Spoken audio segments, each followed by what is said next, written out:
What if I told you you could get a copy of the EdgeFinder completely free thanks to this live stream's sponsor, 8cap? 8cap is a regulated brokerage that has a special offer for viewers of our channel here, and I wanted to tell you a little bit about how this offer works. There's really only 3 simple steps to setting up a free copy of EdgeFinder through our partnered broker, 8cap.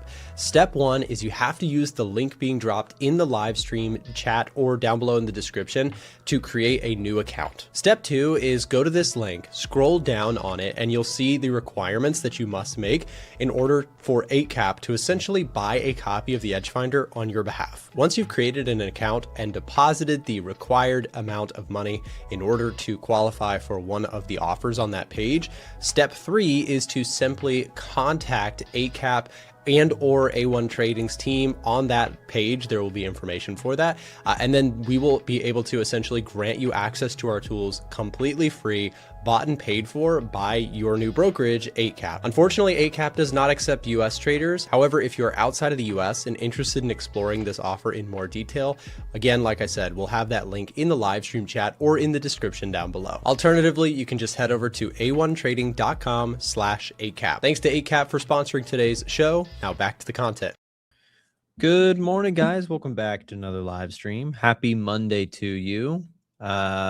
Little bit of a bit of a weird past week or so, with the idea basically being we had that shortened week last week. We had the jobs report fall on that Friday morning. Then the markets were not open. So we are getting a little bit of an interesting start to the week here. We've now seen some jobs data. We talked about on the Sunday video that I put out, some of the continued escalations going on in the Middle East. That being said, we have oil a little bit soft here this morning to the downside by 1.6%. Stocks are green, timidly so, but still green nonetheless. And that does also means a little bit more when we think about the fact that we did gap lower initially on the week. You can see we gapped lower for S&P 500. Gold was up. We're seemingly kind of back to flat on the day. Silver, same thing. Precious metals are holding their own here. I've got to give it to them. Take a look at your daily chart on precious metals just from a higher time frame, and I still am in the frustratingly boring camp of thinking I'm pretty neutral on precious metals at this time. I'm neither interested in buying for the long term, and I'm definitely personally not at this time interested in taking shots at the long side or short side. When we take a look at some of our comparative metrics here through our scorecard, when we look at this, what we have for gold is a neutral reading. Now, I will do some quick analysis on lower time frames just for my shorter term traders listening in. And by the way, I hope you guys all had a wonderful weekend. If you celebrate, then happy Easter to you. And I did a whole lot of hanging out with family this weekend, so it was great. And it was beautiful. The weather is where I am in Georgia, southeast US. It is absolutely beautiful this weekend. It was really nice. That being said, talking about gold here, neutral reading for me, still kind of in the camp of thinking fundamentals are dragging gold's reading. Now, let me explain a little bit as to why. The jobs report last week, which brought on a lot of controversy on my channel, by the way. People were very upset that I'm saying that the jobs number was strong last week because, and I'm not going to get into this because it is a can of worms, but a lot of people, they can't help but bring their political bias into the markets. So when the jobs report was terrible last month, a lot of people who, don't like the current administration is like, ha, told you so. See, look at how bad the jobs report. And people who really like the administration was like, no, those jobs are, you're not looking at straight, and then it flips the next month around, right? Where we have a really strong jobs report and people are saying, nope, the data is actually fake, who dislike the administration, and people who do like it are like, haha, see the jobs data. I do want to just encourage people to try your best. I know it is hard. Everyone has a bias or a political bias, but try to leave it out of your trading. It really will do you a better service. But the reason the conversation came up was because people said, you know, you shouldn't trust the jobs data at all. It shouldn't even factor into your analysis. Well, let me show you something. Because of the jobs report, we saw immediately following it, the bond market price in probabilities that rate cuts were less likely for the rest of this year, and even that there was a possibility of a rate hike, which increased in probability slightly following the jobs report on Friday. What that tells you is that the bond market factually moved in a more hawkish way following the jobs report. Now, you may choose to think that the whole bond market is, everyone who participates in the bond market is in on the manipulation, or you can kind of just acknowledge that, hey, all right, so the jobs data did show some uptick in economic data. And for me personally, just throwing it out there, again, everybody has their own opinion, right to their own thought. I'm going to trust the bond market over someone's conspiracy in the YouTube comment section, because the bond market is ultimately incredibly intelligent. I often say on my channel that I think the smartest market is the bond market, because it is looking at very closely what is happening with, the central bank here in the US, as well as what's happening in the banking world in general. It's looking at inflation expectations, economic metrics, Fed commentary, et cetera, et cetera. So anyways, with that said, when it comes to where we are at, is the jobs market in excellent condition? Definitely not. Other people pointed out that Powell himself had mentioned that the data was misleading. And the people who point to jobs data being fake absolutely loved that. They were like, Powell himself said it's fake. I had a couple people comment that.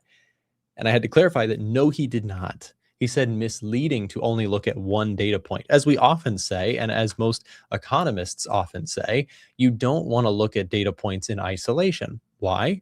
Well, because again, if we go take a look at economic data, jobs market data, NFP, right? We take a look at the jobs added. The reason you don't want to look at a data point in isolation is because if you only looked at this, you'd say, wow, the jobs market's great, right? We beat expectations massively. But if you rolled it all together and said, how have we been doing? Well, we've had some beats. We've had some big misses. We've had some beats. We've had some big misses. The commentary, I'm paraphrasing, Powell kind of delivered, is that jobs gains have been mostly flat for the last year. And downward revisions, which is another common thing that people are all upset about. They keep revising the jobs data down, and Trump's team is manipulating the numbers. Look, I don't know. I'm not there. I'm not saying I know factually that they're not doing that. But they did the same thing. We had revisions down in both the Trump administration. We've seen a lot of downward revisions, as well as under the Biden administration. So people love to just overlay their political bias on top of this stuff, where I'm saying, and I'm vouching for, look, set aside for a second your views on it and just acknowledge that if you like Powell's commentary, I think that's a rational take on it, which is jobs data has not been great, but it's also not been terrible. It's actually been very resilient. Powell has a number of times said that the U.S. economy has been far more resilient than he or many other economists for years have expected it to be. And so when we look at everything in aggregate, the dollar still looks strong to me for that reason. We have relatively upholding jobs data, given what's happened in the last 1 month with oil prices shockingly up, uncertainty in the Middle East, all of this combined. I'm kind of in the camp of thinking that this is more of a situation in which the Fed is going to focus on inflation rather than jobs. We had a good jobs report on Friday. That does not necessarily mean that the jobs market is just great. That's not what I'm saying. I'm just pointing out that generally speaking, we did have a good jobs report on Friday, which helped to soothe a little bit of the worries of the jobs report prior, which were way worse, right? Interested to see what the data looks like from March. Yeah, me too. For sure. Sorry, I had to get all that out in one. So I know I did not go through many charts there. I just talked about the jobs report in total. Talk about your new nickname on Adorable Possum. Yeah, so here's a really, First of all, I love that nickname. And I was talking about that this morning with Emily from my team. So I have a new couple things about my Discord life. First of all, new profile picture. I feel like it's, warm and inviting. Nice picture of me. And by the way, I took that picture and then I put a AI sunset behind it because I had a bad background or just like a boring background. So I put a sunset behind me. Anyways, this weekend, this is crazy. I got banned on Discord for impersonation. Guess who I got banned for impersonating? Myself. I'm not even kidding. Look at this. So yesterday, I literally got banned for impersonation of myself. So how did that happen? Well, someone who probably doesn't like me very much spam reported my account. Fortunately, I was able to get it back within a few hours, but still, it was like, what the heck? I got banned for impersonating myself. What in the world? I was like, this is ridiculous. Anyways, all sorted there. But now, I don't know why, but when I got my account back, you guys may all now refer to me as Adorable Possum. Okay? So from now on, when you refer to me, skip the Trader Nick nonsense, Adorable Possum. And if you want to get specific, Adorable Possum 83329. All right? Now that we have that settled, let's proceed. So stocks. So the question is this week, we saw, obviously, I'm not going to get political here, but an insane tweet. I mean, come on Sunday, on Easter Sunday, some wild comments from the president, who was clearly very passionate about the subject, demanding that the Strait of Hormuz be opened, or else on Tuesday, which is obviously tomorrow, there would be a further escalation in regards to energy sites in Iran. A very, very strong take from the president, which obviously had a lot of response across social media.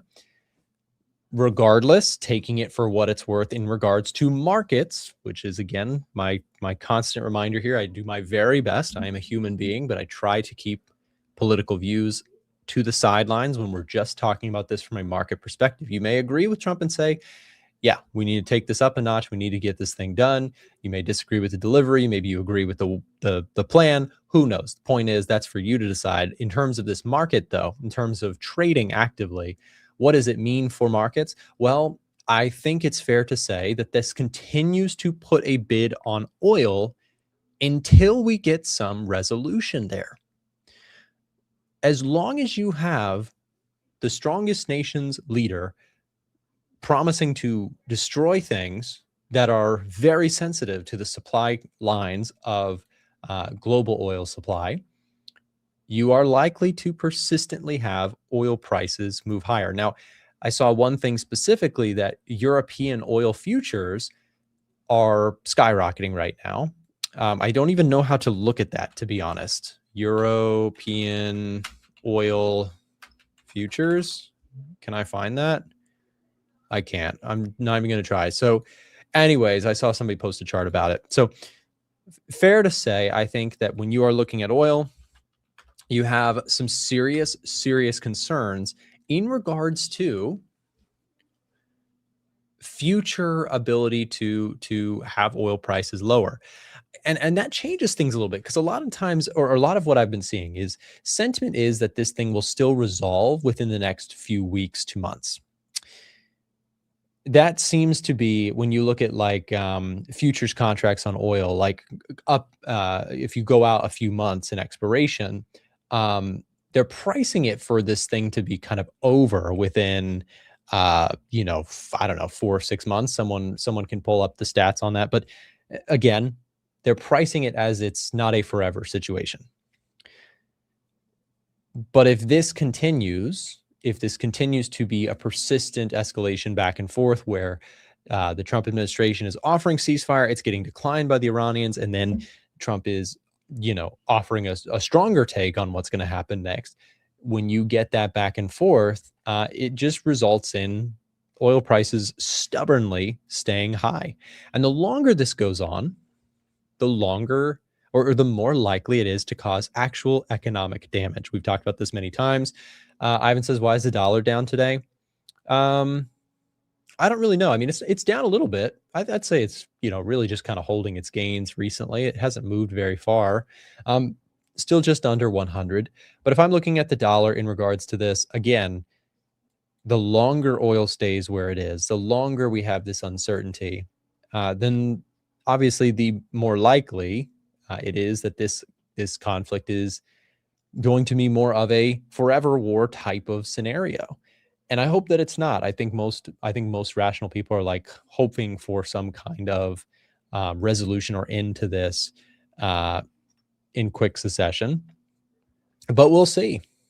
Right now, oil being up and staying up is very dollar bullish. There's a number of reasons. One of the most obvious ones that I can tell you about is obviously we were expecting a couple rate cuts going into the year. That is being washed off the table.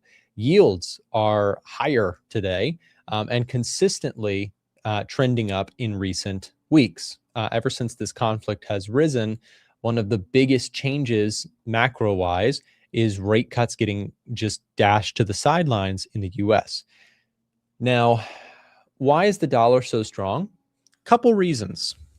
One of the big ones is that the US is is energy independent. So while other places and their currencies are dealing with, having to still get oil from the Middle East. I mean, that's like a predominant way that they get oil is through the Middle East, through Strait of Hormuz, all that stuff. That is more damaging to them than it is to the US, who is energy independent. So in some ways, if you compare the performance of the S&P 500 to other stock markets like the Nikkei, the Chinese, well, actually the Chinese stock market's held up okay, but like the Indian stock market, the German DAX, right? You look at these other places and they have taken much more damage than the S&P 500. Same too with the dollar. When we compare currencies, the dollar remains bid as it is looking very, very situated to, on a relative stance, outperform. We also just got hit with a round of good economic data. If we take a look at the asset scorecard here for the dollar, look, things can always change. I do my best to remain open-minded, but right now, pretty much every indicator that we have almost is pointing to dollar strength in the here and now. Fundamental score is getting a +8. That is the highest fundamental score I have seen on record for since we offered the US dollar for our asset scorecard here. Check this out. Jobs market data last week was really strong. We beat expectations by almost a triple. We had unemployment rate that was at 4.3%, that was expected to stay at 4.4%. We went lower in unemployment rate, which was good. Jobless claims were, again, we've had a good round, good couple back-to-back jobless claims. Nice number there last week. ADP was stronger than expected. JOLTS was like right in line. You take a look at inflation. PPI did move higher to 3.4%. That's above forecast. We also have the 2-year yield trending higher. Expectations are for that to be more of a hawkish response from the Fed. Meanwhile, you have PMIs came in strong. We'll see what services PMIs, I believe they come out today. So that is on the chopping block today. Retail sales numbers also beat expectations. Consumer confidence beat expectations. You have an upward trend. And crowd sentiment seems to be bearish on dollar. I mean, for me right now, a very easy decision, not necessarily a certainty that the market will move higher for the dollar, but an easy decision for me is to stay dollar bullish. Like we have uncertainty geopolitically. We have relative strength on the geopolitical front due to the U.S. being energy independent.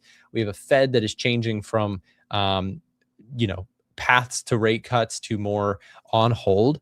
And you look at all of that in aggregate and you say, okay, dollar's also looking technically strong.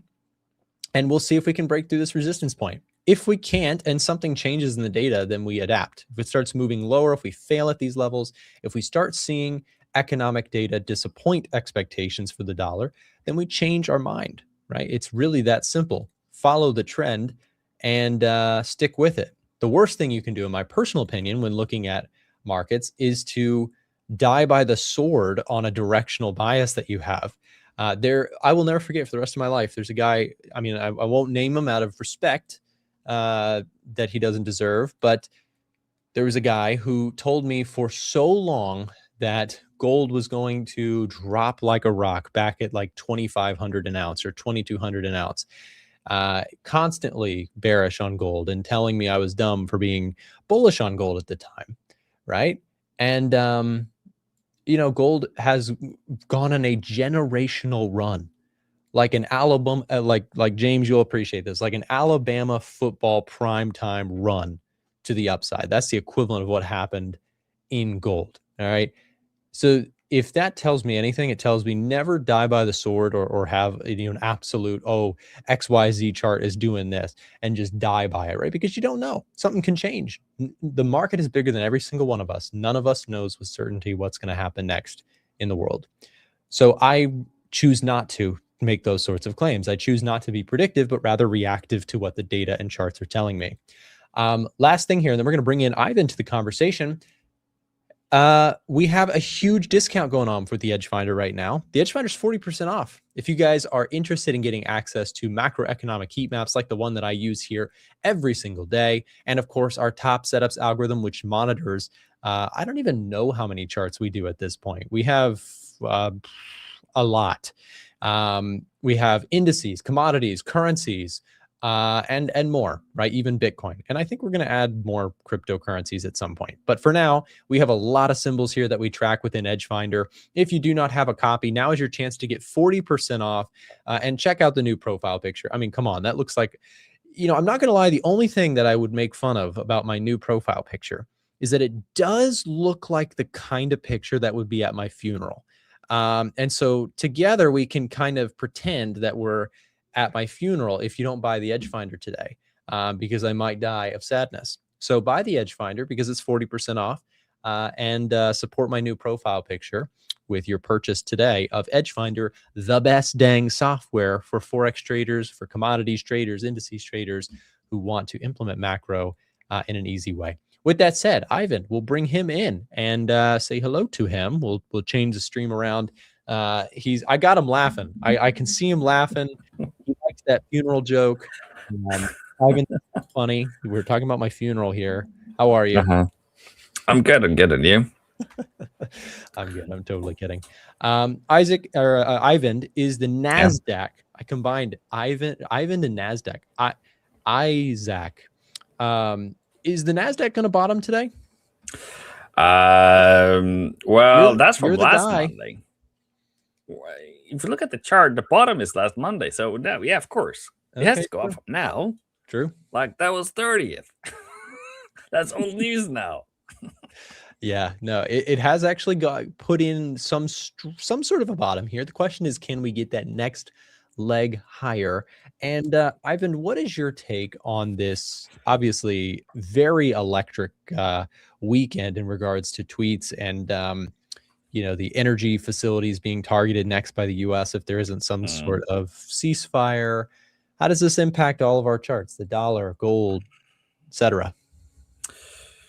Funnily enough, when I asked you the question, was dollar weak? Even though Trump has again threatened Iran with fire, markets taking, as you also pointed out, a very positive take on it. And as I've been saying lately, they haven't really priced in the consequence of everything.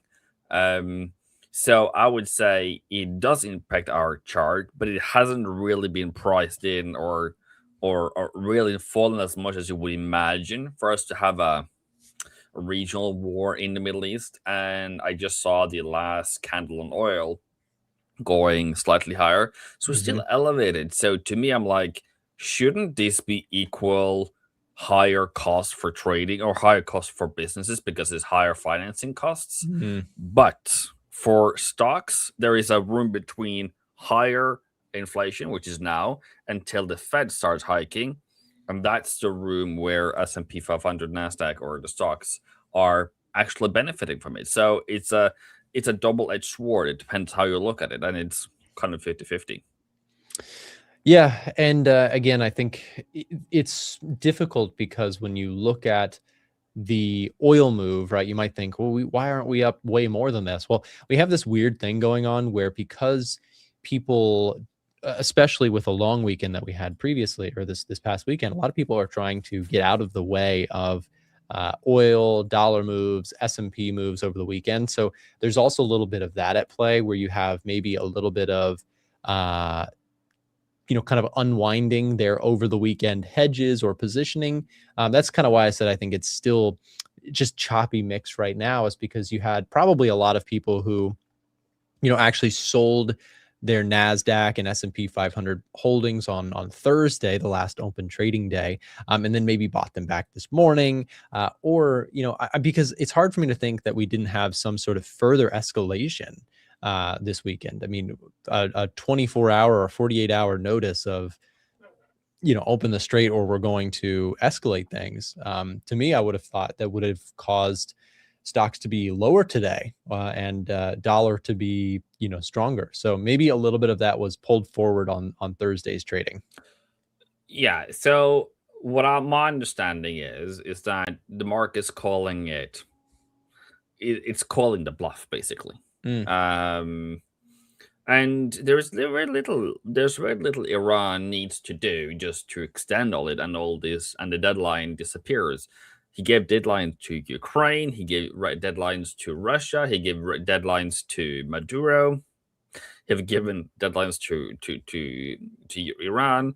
A bunch of deadlines are across, but hasn't really had any effect or has had any consequences for anybody, seemingly at least. So market doesn't really believe at this point that we're going to have a escalation, or since we've been talking about the ground invasion for so long, then well, okay, cool. I don't know if we have pricing the consequence of it yet, but we have softened up to the idea. So when that comes, it seems like it might not actually be so aggressively lower for the stock market, as we would imagine, because volatility normally happens when the idea first is introduced to the market, and then it slowly dies out.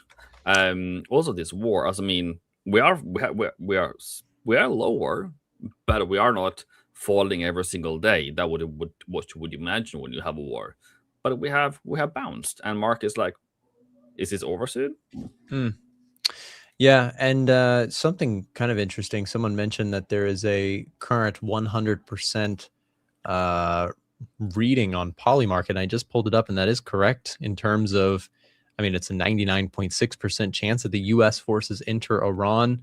Maybe somebody can confirm, was there some kind of official boots on the ground thing that shot this to this point? I mean, I'm confused, but maybe there was some kind of incursion of some sorts that is being counted by this, but I just thought that was worth mentioning. The question is, to your point though, Ivan, is like, is this all a bluff? Is this a posturing, like we've got forces outside of your gates, basically surrender? And that very well could be the case. It could be the case that it is posturing, and that there will not be the all out. And I think we've said this many times, but I think that the Trump administration and the market knows that they do not want to enter Iran. I've seen very, very hotly debated discussion around whether or not they will do it, whether or not they will back down, because this is why it's so hard, Ivan. This is like he could literally say today that like we're out of there, like we're just done, and turn and say again what he kind of did last week, which is point to other nations and say, you guys deal with it, get your own oil, we're out of there, and take it as a win because he's not going to put American lives at risk, right? Like you can spin it in many different ways, and that's why it's so tricky. It's like, is he actually going to go in or is he not? That's the question. And I can see the reasoning is quite simple, is that they have pulled troops into the area. So for it to be, what was it, 90 or 100? Well, fair on them. That's their bet, and we can't be wrong and right about betting. But I would imagine that well, it's just an analysis. It's just is this a take, and then they could be wrong or right about it, I guess, because do we know that Trump knows what he's going to do next? So you have to do analysis of the people around him then, if not so. So to me, it seems like, okay, what I said yesterday, why hasn't he done it already? If he wanted so badly to enter Iran with the boots on the ground, why hasn't he already done it? He already have all the assets ready, available. They can do it if they want to. Right. And if you think about the whole way things went down with tariffs last year, maybe the market has this positioning of like, we're not going to buy the hype again, right? Last April, there was a huge sell-off in markets in response to the tariff, threats that kind of were unending, off and on, each and every week. Now, granted, you could also attribute a lot of that to hardball negotiations, but at the same time, the situation in which the ultimate kind of Chinese tariffs are going to be 150% or whatever he said, those were bluffs. Those were, or at least those were threats that never materialized. And perhaps you could say it's because he was successful in the negotiations to some extent. It kind of depends who you ask, to be completely honest. But I do think that, we know that the Trump approach is to be very aggressive in negotiations and to ask for a lot in hopes for something in the middle, right? So it is a negotiation tactic for sure. Whether the market is buying it or not, that's the question that we have to watch for. Yeah, and when it comes to market reaction, I think you mentioned a bit earlier as well, but like what the market does in this situation is maybe not necessarily what you'd imagine it to do. Because now we are facing a big wall of wrath, if that is the case. We have also seen over the weekend, by the way, we have seen chemical plants being targeted. They have targeted a nuclear site about 4 times or so. Iran has previously said that's going to be an immediate attack going back. And they have attacked Iran back. But have we seen that escalation in the markets? Market hasn't really been bothered about that. Yeah.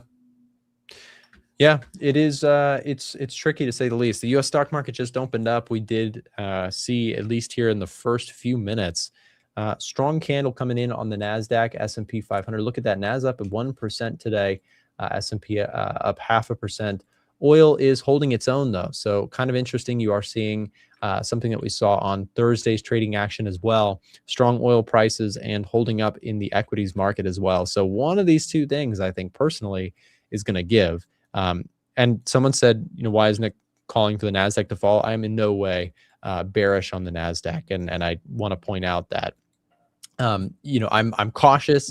I'm not long at this time, but I do have more indications and interest in being long on breaks and retests on some sort of de-escalation news, rather than trying to short the market. Personally, that's just my take on it. I am also long the dollar. I have a Euro USD short that is still open. I took half of it off.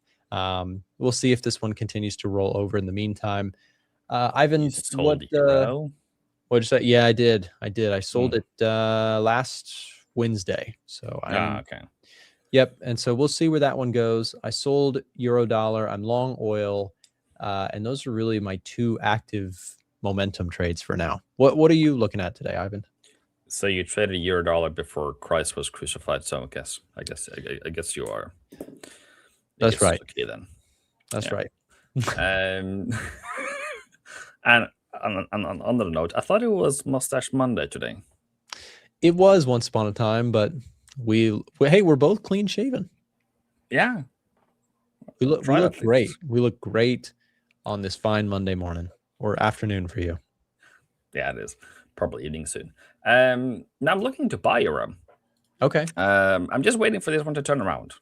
And in the sense that the whole, because I'm on the camp and I see in the camp of is us this ending, and I'm not calling the end, I'm just waiting for the end.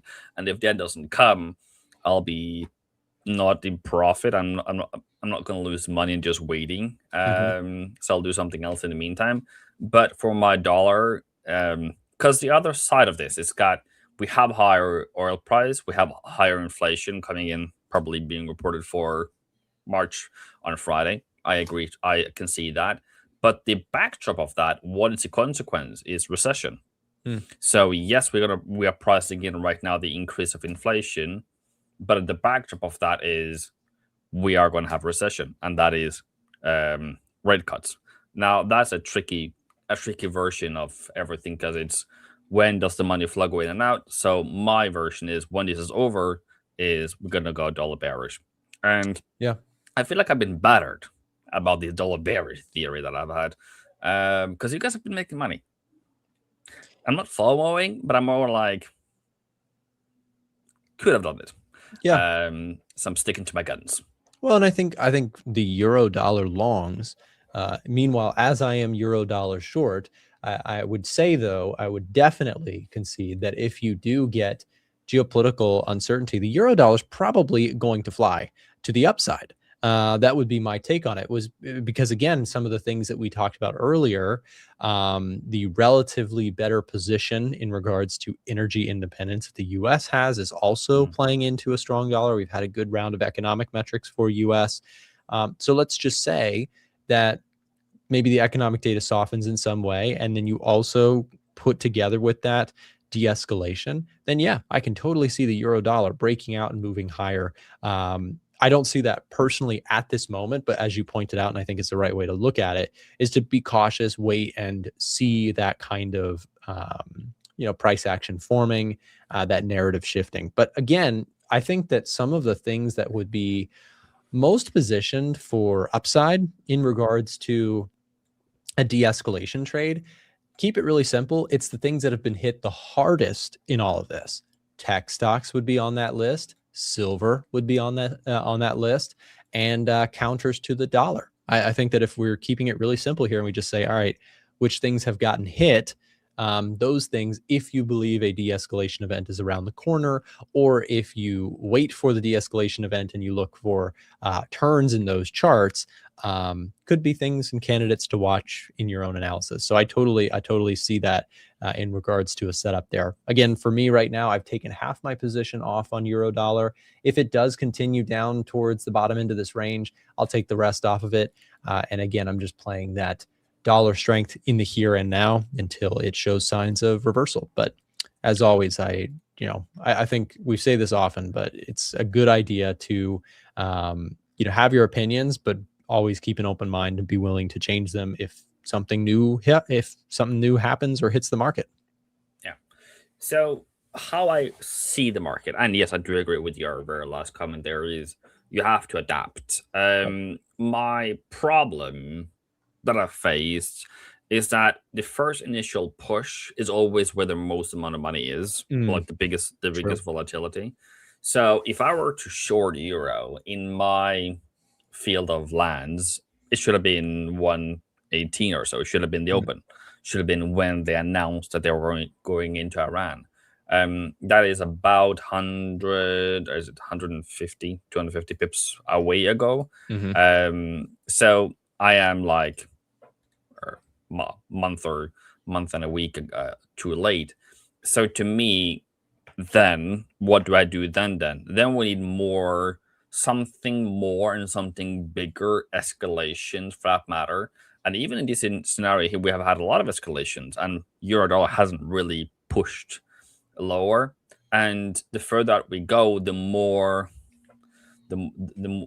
bigger escalations we need for this one to continue lower. And that seems to be the case every time there's a risk event. So that's kind of my take as well, is that if we then need to make a new lower in euro, it has to be, I'm not going to use the words, but let's say all the countries of the world engage, kind of a thing.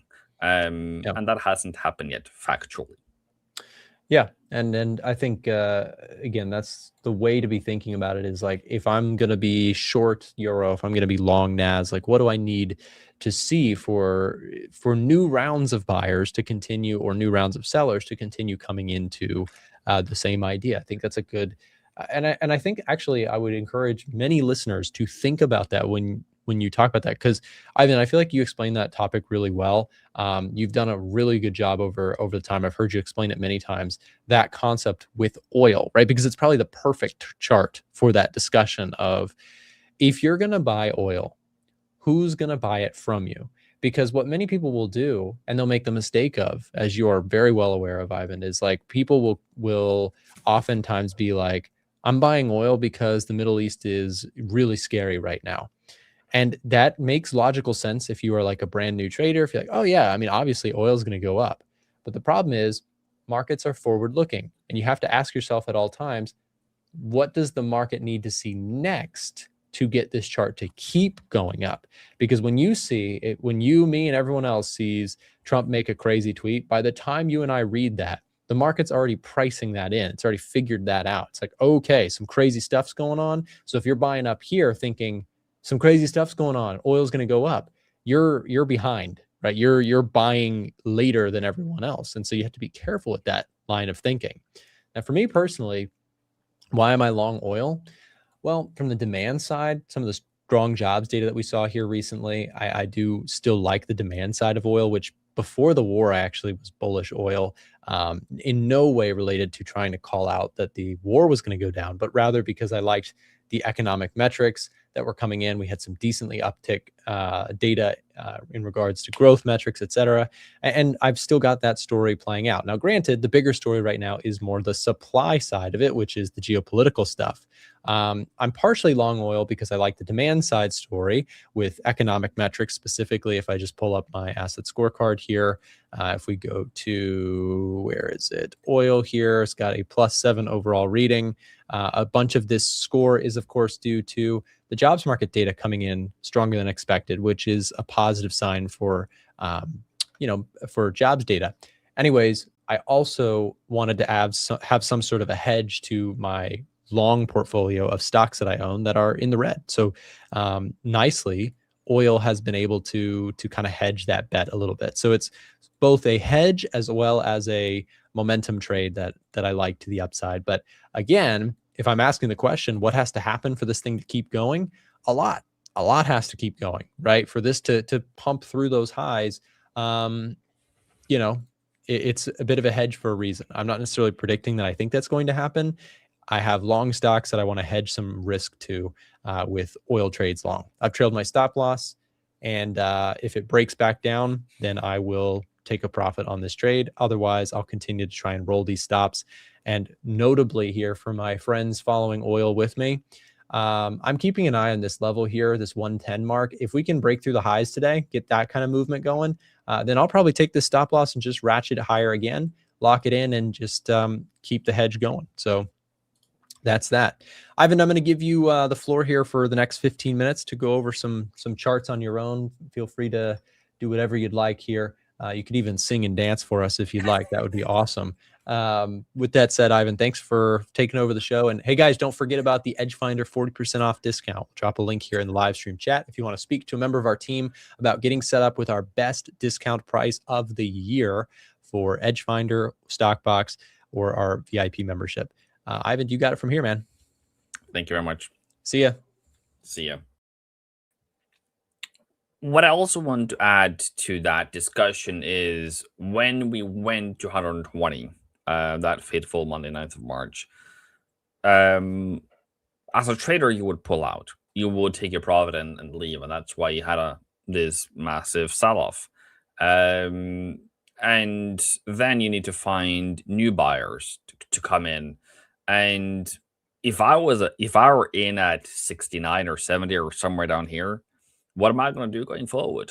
I'm going to pull profit as we go higher. I had a discussion with Alan a bit earlier about a quiz in Telegram that didn't have that option. Because when you go into a one-directional market, less liquidity as you are going high because people start taking profit.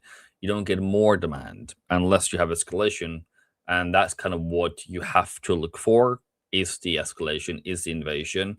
But even then, when the invasion happens, I think this might be a different war than when we have the Strait of Hormuz closed. Even though with all the efforts of it being opened, even with Oman and Iran meeting over the weekend, and to have it somehow opened, at least for friendless ships. That when that happens, yes, I believe that should send oil price higher. That would totally make sense. But then what? We can go higher with this constraint in supply. That is plausible.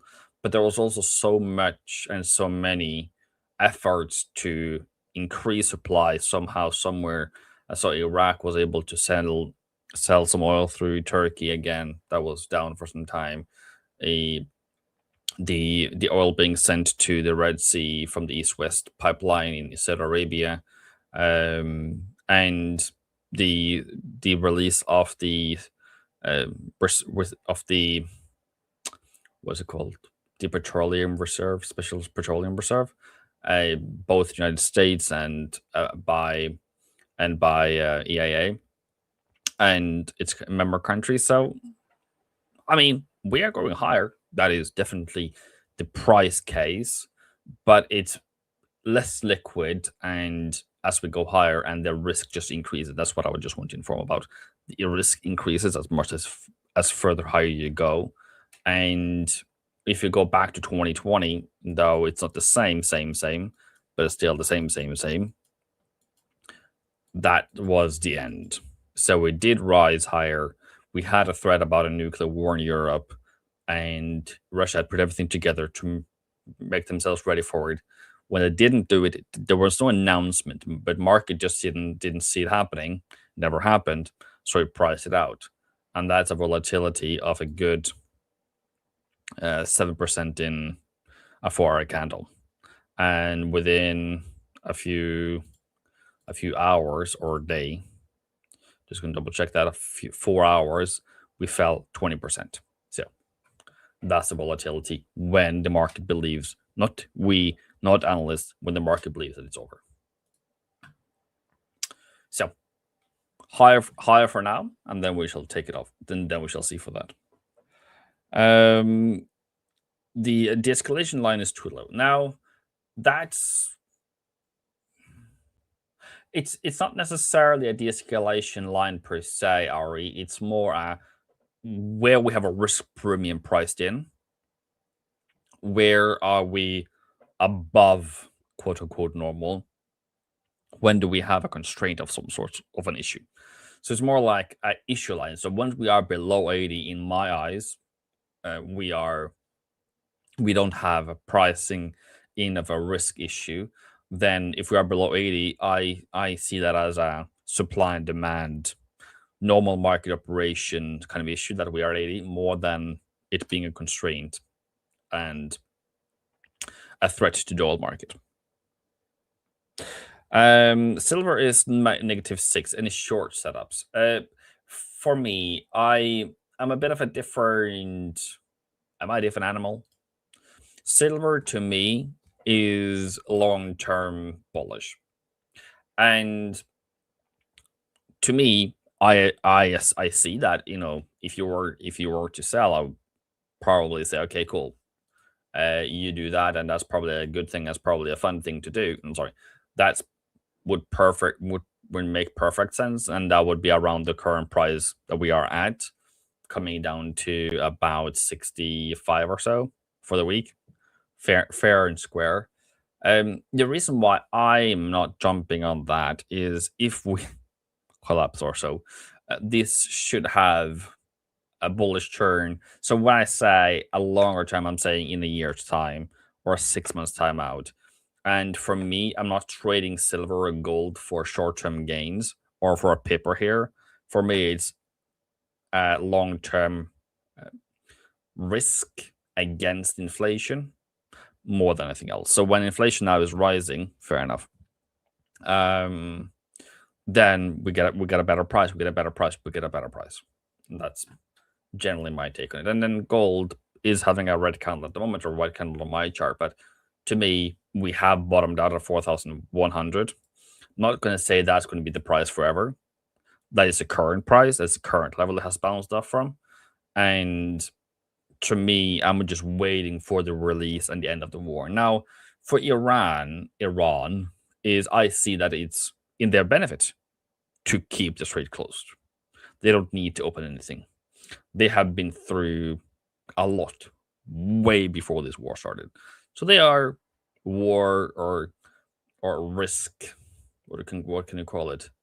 They already weathered. So this doesn't bother them. They even make more money out of it, and they've even made back all their money that they have spent on the war, allegedly at least, on the shipments of oil, because what they could previously charge 60, now they can charge upwards of 100. So so they have increased their income by 30 to 40%. Fantastic, as their eyes, right? And but with Trump is threatening with complete destruction. They already have come to that fate for a long time ago. That is not a new thing. That's even a positivity that if they were to do that. So for them, the threat doesn't really work, and they can just keep going. That, to me, has to end, or that idea has to kind of be. Maybe that's just a tough guy talk, but for me, this thing has to end. It doesn't have to end, but it has to end for me to be buying into gold comfortably. And until then, we are just going to be in my view, in a range or volatility up and down, depending on who says what, who doesn't say this, and whatnot. Hopes of having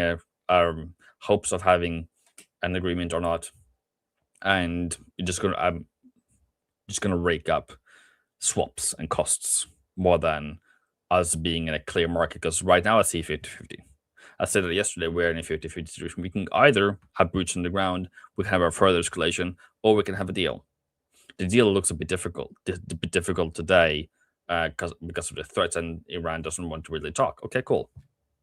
But it's still a 50-50 situation of how I see it. So, and the other situation is that Trump just pulls out, which great. But that leads up to Iran to open it. Are they going to do it on their own? To me, that is going to push gold up and down, silver up and down, not really going to give us a clear direction, because the demand, supply, the current risk environment, what drove the price of gold lower, hasn't really been resolved yet. Could you explain this fundamental view of a bearish dollar, euro to 120 after the war? It's just I don't see how that can happen after the oil shock. So, Ottoman, is that so number one driver is dollar strength now, fair and square. That when the reason for the dollar strength is removed, you would then have to take your money out, because you have put your money into U.S. Treasury bonds, and you're gonna get what, 3.8% return. But if you can put it into Aussie, or if you can put it into another country, and you can get maybe 4, 5, 7, 8, 9%, you would take your money out of the stock market. So out of the bond market. So the bond market is just a park for money. You will take them out when the risk is not so great as it currently is. Number two, now we have high inflation. The backside of this sharp rising inflation is the sharp fall in inflation, as it's just temporary. Coming back to where sharp shocks in inflation higher could lead to recession on the other side. So then we go from we're going to have the stagflation going into we have too high inflation now. The growth is going to get killed. Jobs are going to get killed. We're going to go into recession. Recessionary for dollar is bearish. So it's just that currently we're staring into the massive increase of inflation, and the opposite side when it's over is we have very high inflation right now. That's not going to come down in a few, and that's going to kill any investment, any growth. And what happens then that is recession. So it's kind of more like what idea drives the market, and then when that idea is removed or it's no longer there, we're going to do the opposite. So it's the money flow, it's the direction then for for central banks. And number 2 or 3, sorry, is that we're going to price out rate hikes that we have been pricing in across the board. And we're going to go back to rate cutting again.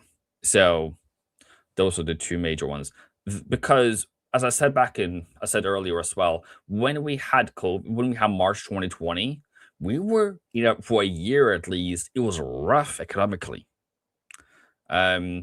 After the fall, we had posts of 20 million job losses after the fall.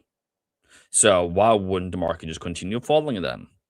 Because central banks' monetary policy was changed to accommodate that fall and put $3 trillion into bonds, or promise they're going to spend $3 trillion into bonds. They started QE, they started cutting interest rates to low. And all of a sudden, it didn't matter what the economy did. Because no matter how much we fell, we believe that's the market that the central bank is going to come in and save us, which they did. And then a bit more, and a bit too much. But we got saved. And that's ultimately the most important part.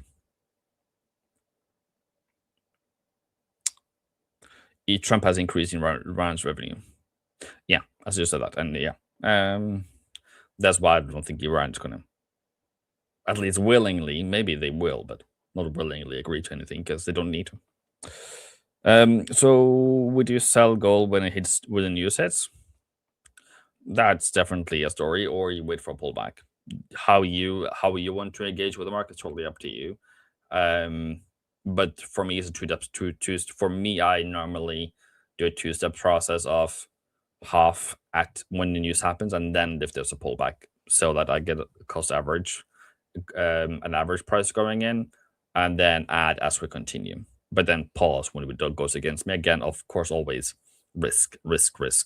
I don't risk much in the initial ones, but once we start going, I risk more, going into more normal position.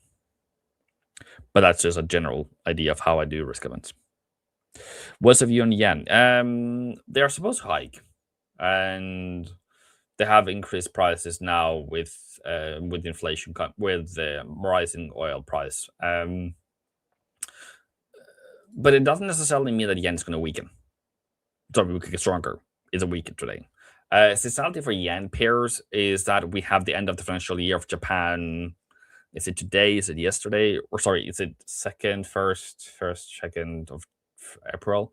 So we are in a new year now. So that generally means that because you have to pay your taxes to the government. So that would be inflow of yen, strengthening yen.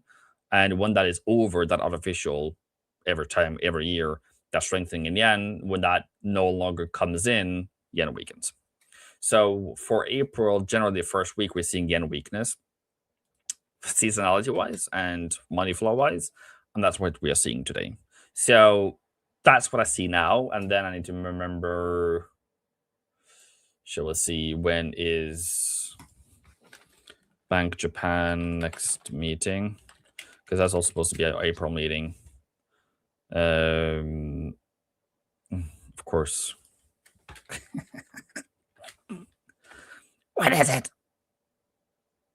27th? Oh, okay. Cool. So to me, we can still have this week yen weakness, looking for pullbacks on yen pairs is probably what I'm going to look for. Though, as long as dollar yen doesn't go above 160, I'm okay.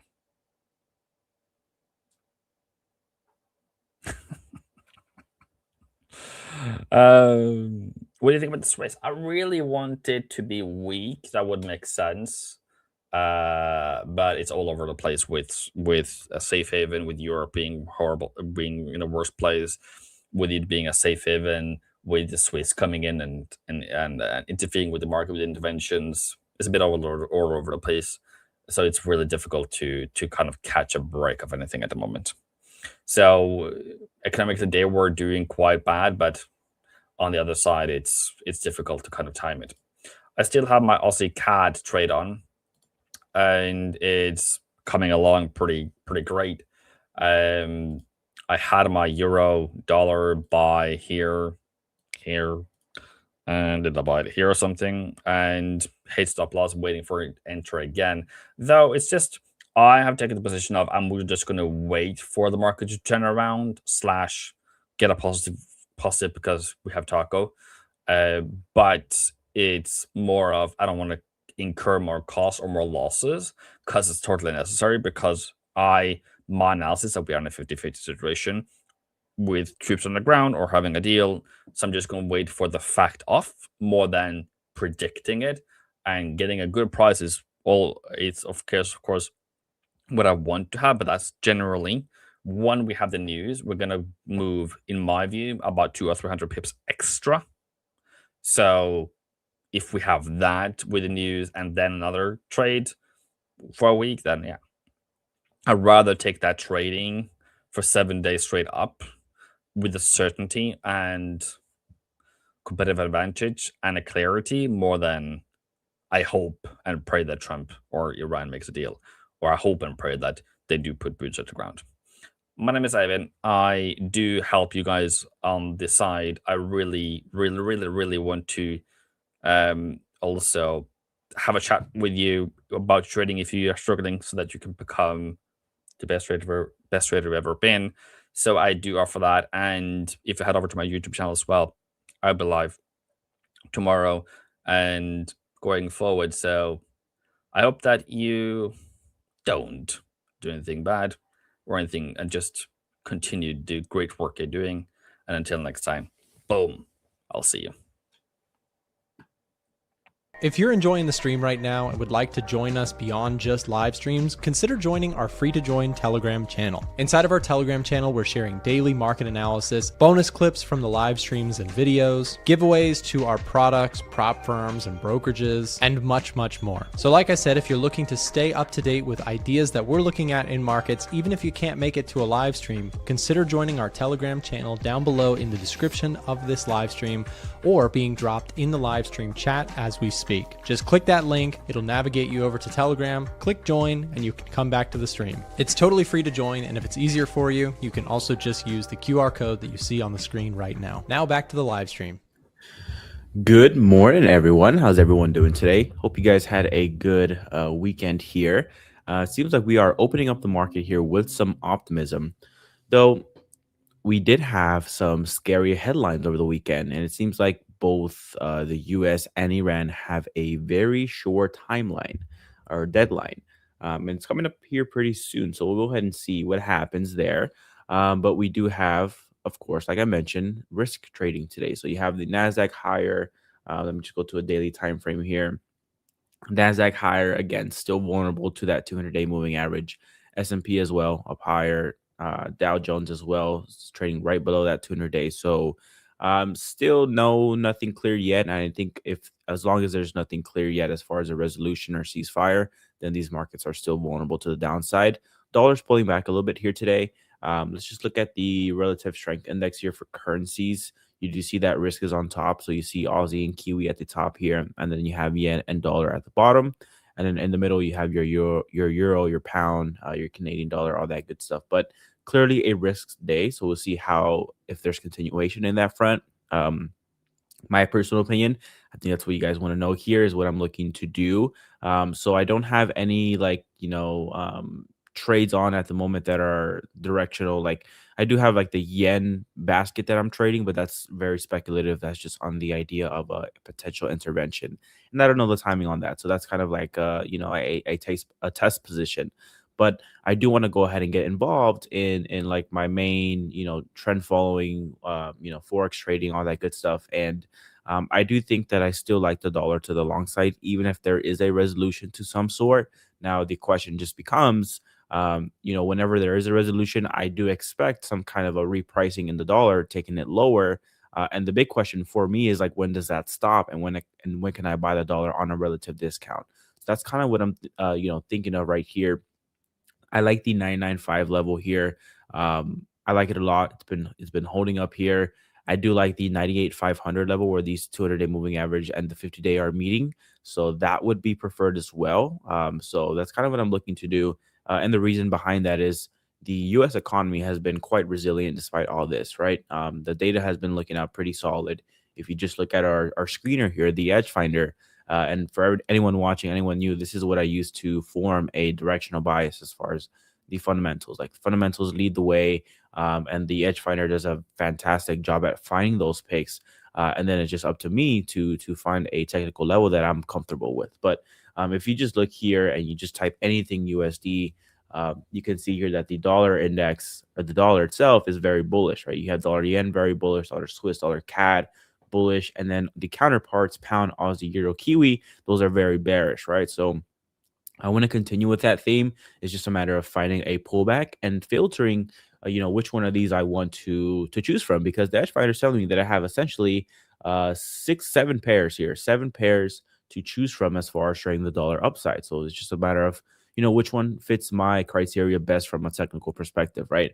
Just off the top of my head here, dollar yen, that chart is very bullish, no pullback. So that one's probably not on my list. Dollar Swiss has run up as well. Dollar CAD price is moving already. So it's just a matter of finding those pullbacks. You are getting a pullback here with the euro dollar, as I noticed this morning, because you are getting a soft dollar there. So when it comes time to execute, I am looking for short opportunities on the euro dollar. So, not financial advice, guys. This is just me sharing my thoughts and opinions, but I think this is a really good setup. If you can somehow find our way back all the way into this level here where we acted as resistance once, twice, 3 times, 4 times, 5 times. And if we get here a 6th time, I think there's a good chance that we can somehow hold this level here. Currencies are known for trading in ranges for a long time, and a lot of people don't like that, but I like that just because it's a lot I wouldn't say predictable, but you can expect things more, right?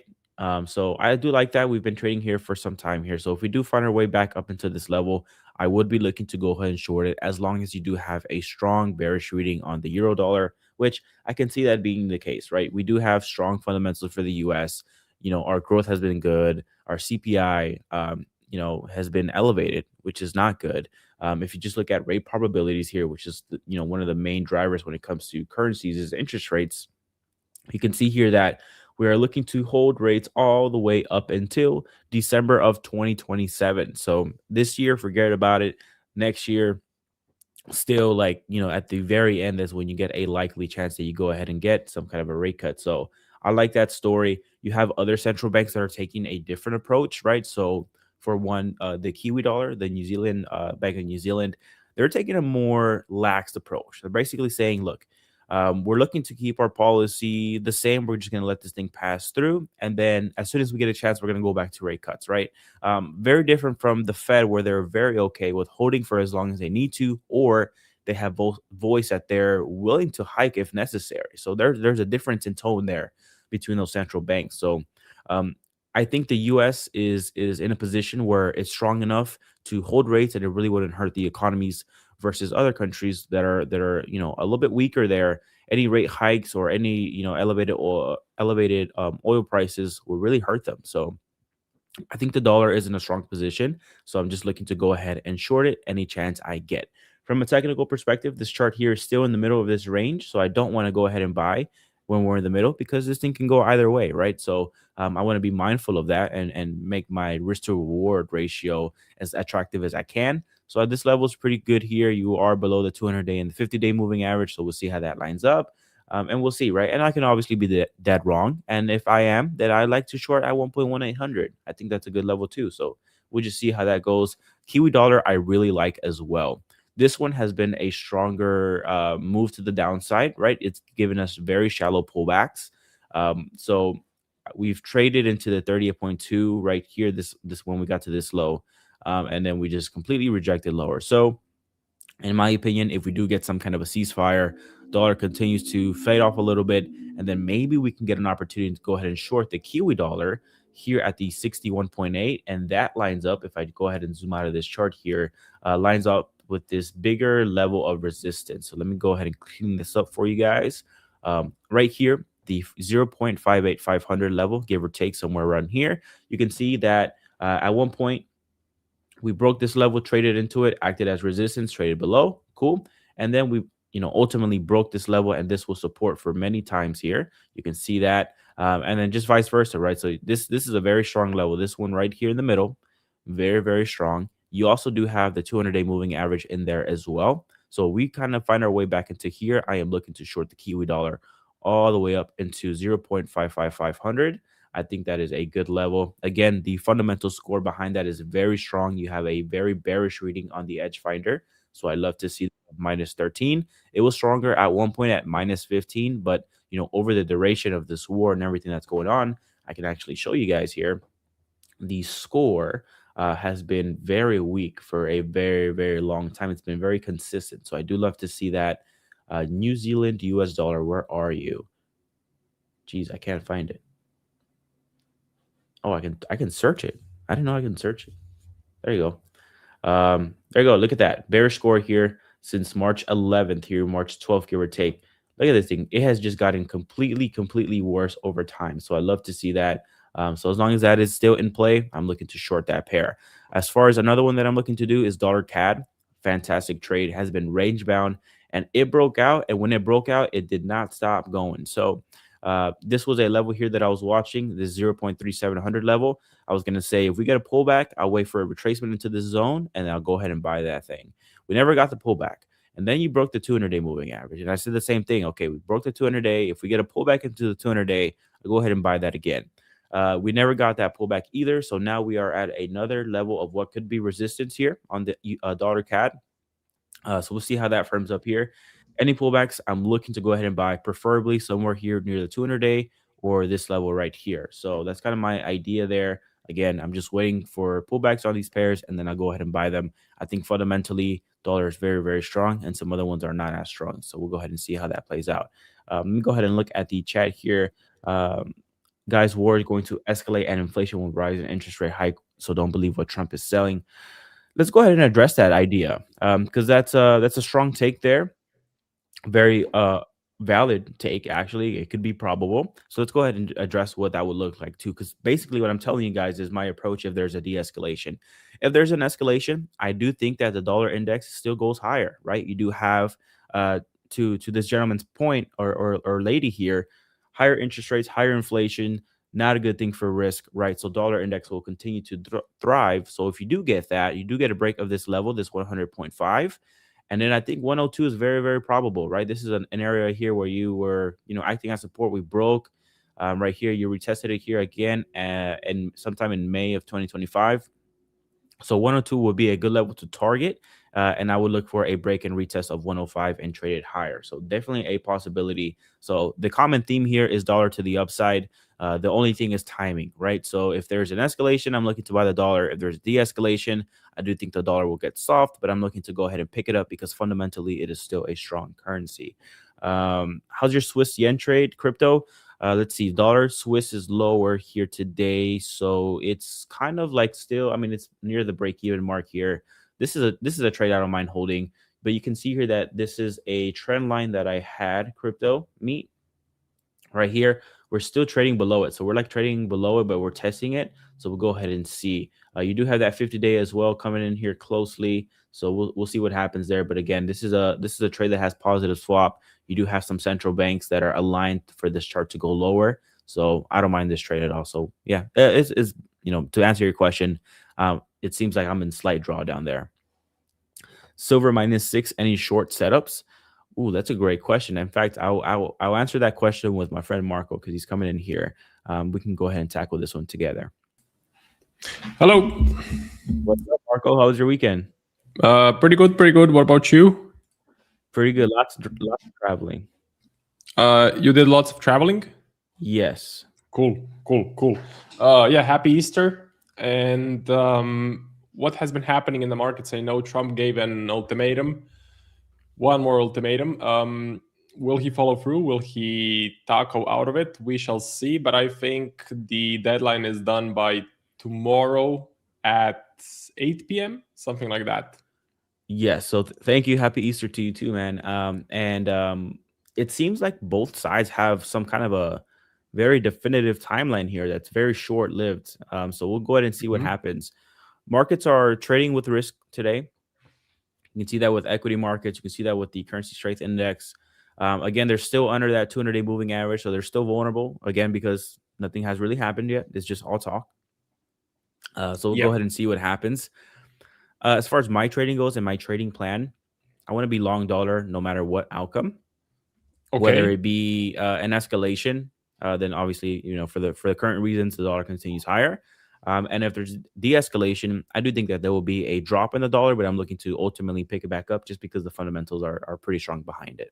You're waiting for the DXY to clear this resistance level, or you are? Okay, cool. Yes, 100.5.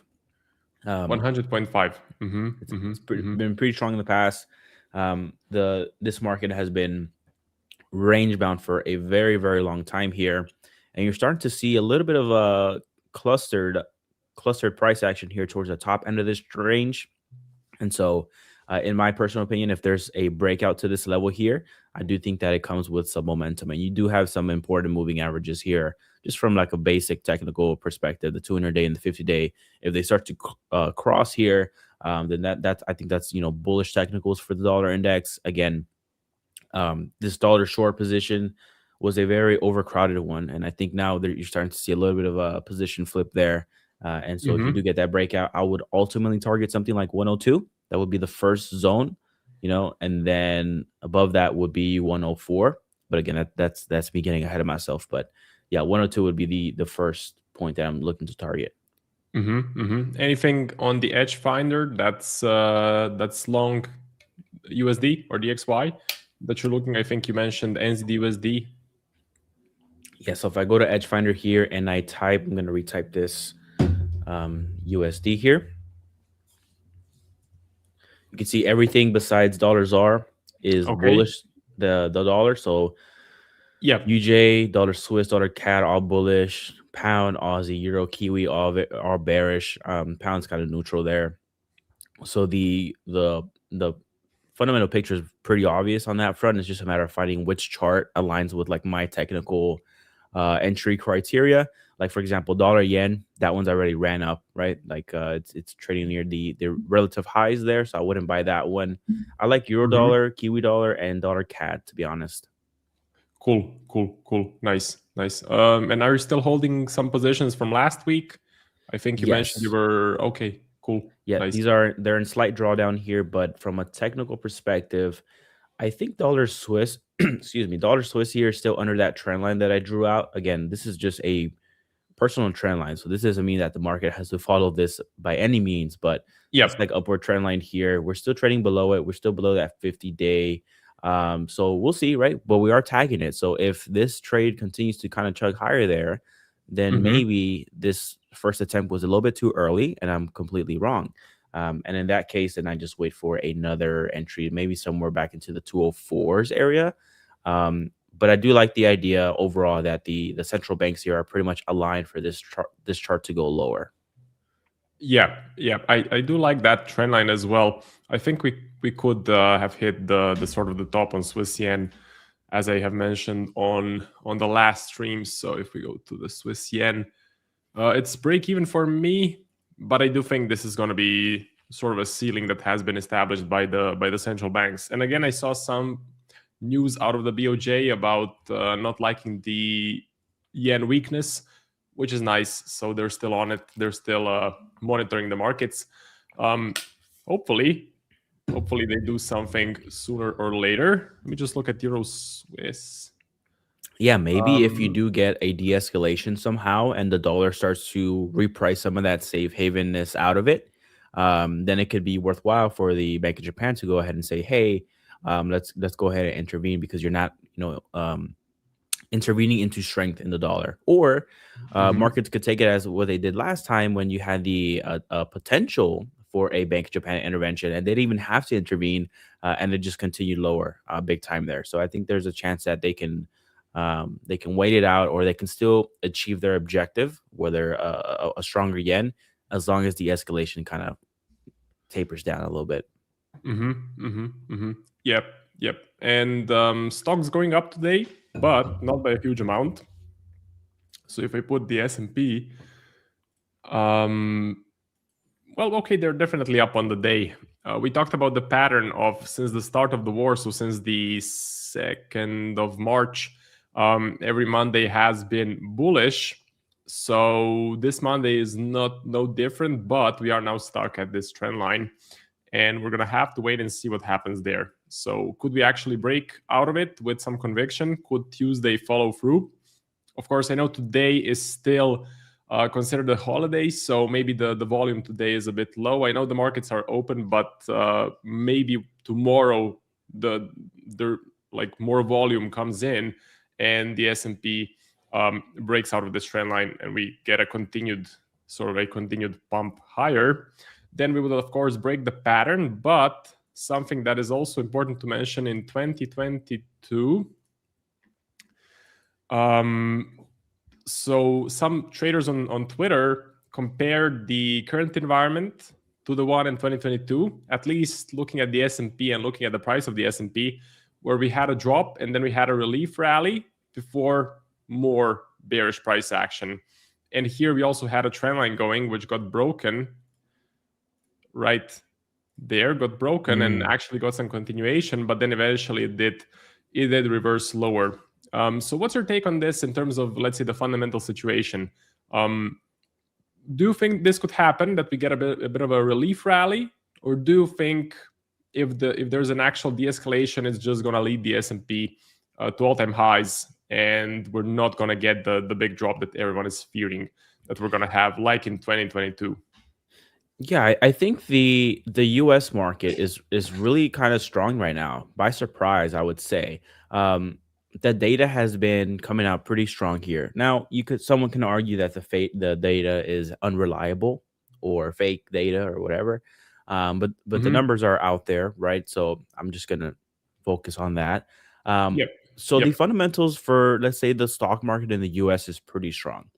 I think there's definitely a kind of cap to it right now, just because if there is a de-escalate or escalation, and the big thing is just oil prices. If oil stays higher, that's higher inflation and that's higher rates, and that is like the stock market's kryptonite in a sense, like one of the big things that would really hinder this market. And so if there is a continued oil price that's elevated, then this thing is just gonna have very much of trouble passing that 200-day moving average.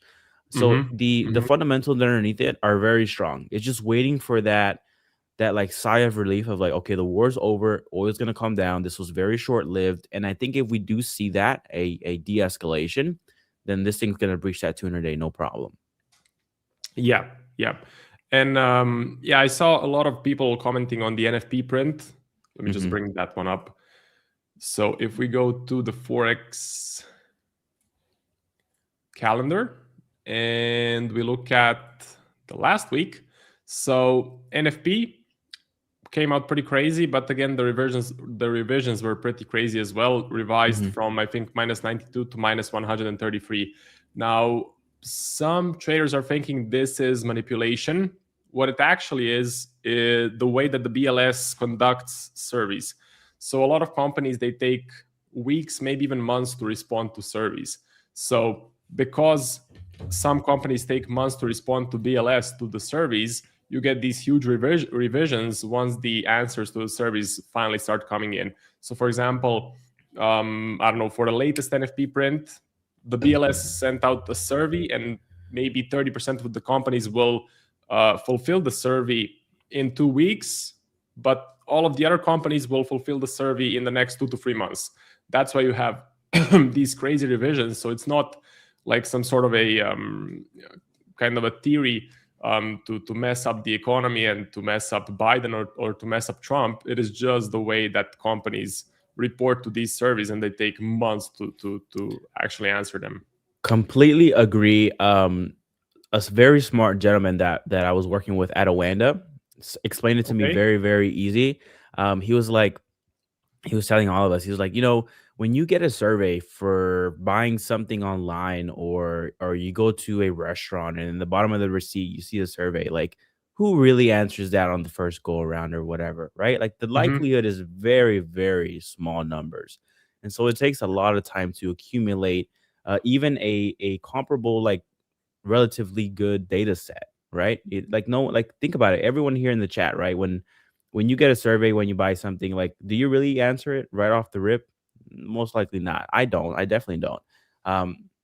So yeah, Marco, to your point, yeah, it takes a long time here for those that Mhm. are saying that the data is unreliable or it's fake data or whatever, I was watching Trader Nick's weekly outlook on the drive home here yesterday, Yep. and he had a very good way to handle that objection, and that is the bond market. One of the smartest bond markets ever in the world. Very sophisticated people behind that. Some of the smartest brains in the entire planet are navigating that bond market, and the bond market is saying at the moment here that it's not as bad. Like there's a chance here that you can have lower rates or at least just even neutral rates for now, right? And the Mhm. the market here, the U.S. economy, has navigated this neutral rate environment. Like we've been stuck at this rate for a very long time here. It seems like so. We've been doing quite okay here. So I would say listen to the bond market, listen to this tool right here would be kind of like your best friend. This CME Fed rate tab here, if you go to probabilities, you can see where Fed funds futures are trading at and where they expect interest rates to be. And for now, they seem to be holding here. There's actually, if you go into June of 2027, there's a chance that you can start to get a rate cut, which that was not the case before. So Mhm. we'll just go ahead Mhm. and see. But there was very hawkish pricing here at one point last week where you were seeing 25% chance of a rate hike. Now that is completely gone. And now it seems like the path of least resistance for now is just, holding the rate steady here and a potential for a rate cut sometime in June of next year. So we'll see, right? We'll see how that develops. And the cool thing is that this kind of updates here in real time as well. Yep. Yep. I didn't even saw that crazy spike on the 2-year. So this is the Yeah. daily. Yeah, it Yeah, looks this is the pretty daily crazy. 2 year. Let me I just check think the 10-year. it had something to do with the markets being closed or something like that. But Yeah, probably. yeah, Mhm. Let me just check the 10-year. Yeah, the 10-year looks a lot more tamed, I would say. And also TLT. Okay. What do you think about gold? I think, gold. Let's or look I'm at it. planning to buy it once we flip bullish on the EdgeFinder, but I wanted to get your take. So what do you think about it?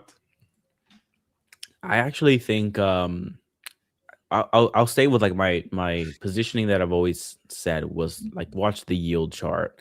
That's the only thing holding this thing back. If that yield Mhm. chart, if global yields were way lower, then this thing would be high right now, way high. I think there's a possibility that if you get a de-escalation, obviously then yields come lower and rate cut odds shift and things like that. And if that's the case, then gold will be back in that environment where it really starts to thrive. So Mhm. I like Yep. gold. I would wait for a pullback of some sort, but I also do understand that when this thing starts moving, it really starts to move, and it really doesn't present those pullbacks. So I'm definitely aware of that. 4,400 to me is a good level. I think that there's a chance that you can get a pullback there for some reason. I don't know what the catalyst is, but I do think that if you get a pullback into this level here, that is a great risk to reward just off of the back that this was resistance at one point, then it turned into support. You had this crazy flush lower here that became support. And then you came back into this level here that was support as well. So this is a very obvious strong level here. And then you do have Mhm. that 200-day moving average creeping up there too. So if you were to get somehow, again, I don't know what it would cause for that to move to happen, but if you can get a pullback into 4,400 and put stops below that 200-day, I think that's a good, high probability to risk to reward setup. Yeah. Yep. Yep. I'm just waiting for gold to start acting as a safe haven again. But as you mentioned, it's all about it's all about the 2-year and the 10-year.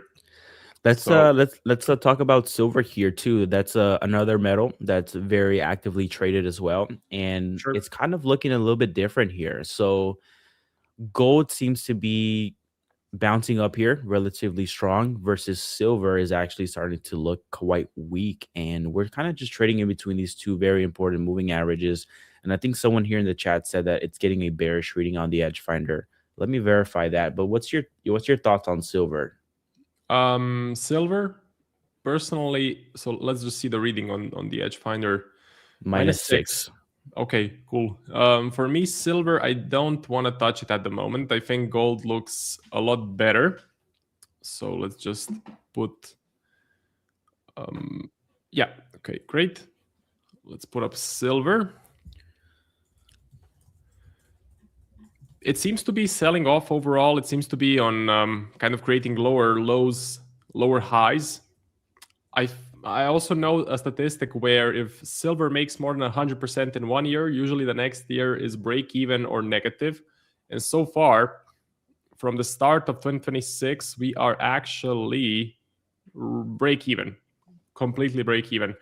So silver is not the favorite thing for me at the moment. The sort of the 20 EMA is trending down as well.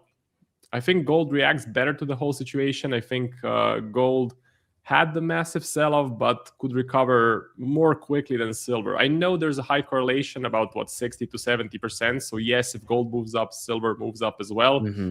I just think there's more. The edge is better to sort of buy gold, and especially because I'm not sure how the 200 EMA looks like on silver. So let me put it up here. So this was a pretty good level of support. Now let's take a look at silver. Bouncing off as well. So bouncing off as well. I just think gold has been trending up more steadily and in a cleaner fashion. So I think it's a bit more high probability to buy. And personally, it's my favorite. At the moment, silver is bearish. I think gold is neutral, which also could mean that gold is going to flip bullish sooner than silver. I think it's a really hard trade to go. I think gold is the more attractive one to answer that question very plainly here. I'm gonna flip it here to my screen. Perfect. Here, I found this post that I did after that silver crash that we had. So we had like a really big run up here in silver, and then it crashed. And this chart here, this very interesting chart. I couldn't find it without on Google. I found this one here, but it wasn't the same. But essentially, when silver has a crazy run up and then it falls 20% or more very quickly from those highs, the forward looking returns are very, very bad. And if you go to like a big chart here, like you know, when you're thinking of like the 80s and 2011, which were that big moment. So if you go to silver and you go to a 12-month chart here, right here, these were the events. This was in the 80s, and then this was 2011.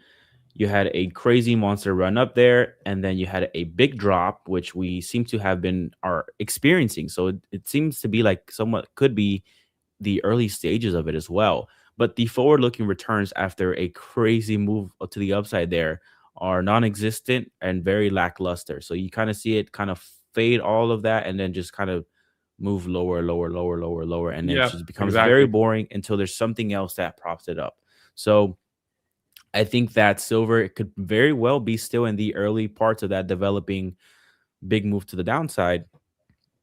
Excuse me. And then you can just continue to kind of trade into nowhere. So just having that on the back of my mind, and you know, the bearish reading on EdgeFinder, I guess to answer your question, man, like silver to the downside could be a trade that you can take. However, timing it and trading it, I'm not a silver expert at all. I've never traded silver, so I really wouldn't know how to guide you on that front. But as far as forward projection, price action, this is not financial advice, but I do think that it's probable that silver can trade lower for an extended period of time. Yep, I will agree with you. And I do love the chart that you showed with sort of the cycles, because after there's a cycle, after the cycle ends, usually it takes years to bring us back to another cycle. And we know that the recent one on gold and silver was because of the sort of devaluing of the dollar and lots of printing, possible inflation coming, and cutting interest rates into inflation and all of those catalysts. So we may now be in the flat cycle, which could even hit gold. I'm not saying that gold has to go up. Gold can stay flat as well for months and maybe even years, like we had, for example, from 2020 to 2024, or we had from 2011 to 2020, or essentially this whole period was pretty bad. So from 2011, we didn't go back to the all-time highs, or we went back to all-time highs in 2020, and then it took another 3 to 4 years to go and have a crazy parabolic move to the upside. So gold is sort of the fan favorite at the moment, or it has been in the last 2 to 3 years. But there has been periods when no one was talking about gold, and everything all the people were talking about were stocks or currencies. It's always something. Or Bitcoin. Bitcoin has cycles as well. So. Yeah, it's always something, and we always say this, but that's the cool thing about trading macro is that you don't have to be. I know a lot of people love gold. They love gold. They want to trade gold, but don't force gold if it's not in play. Like, if there's a resolution in the Middle East and stocks is the way to go, then stocks is the way to go. And if there's not, and it's the dollar, then the dollar's the way to go. But there's always something. There's money flowing somewhere. Smart money does not like to be parked in collecting nothing. So they're always looking for a new home. And so that's the cool thing about trading macros. You get to understand that, and you will always have an opportunity somehow. This is that gold chart, though. The gold chart comparing that silver chart. So this was at the 80s move. You had lows gold, kind of chilled out though, very mild.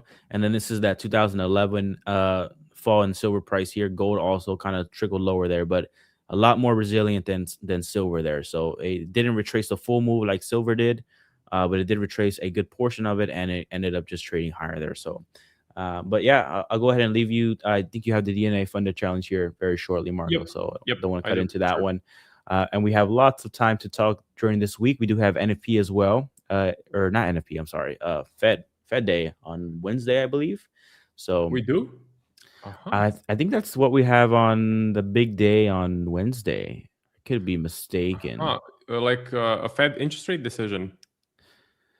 Let's see. Because I think it's RBNZ tomorrow. Meeting minutes.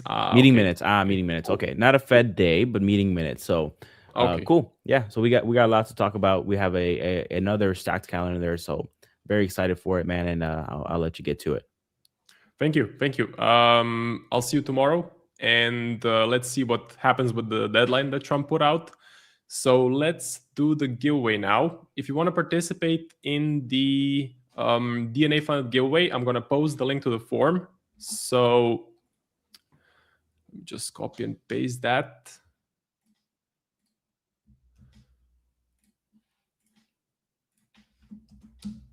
In the comment section, you'll find the link to the JOT form. So just fill it out and you'll get entered into a giveaway. It's going to be a 5K one phase account. Let me check with the codes. Yeah, 5K one phase account.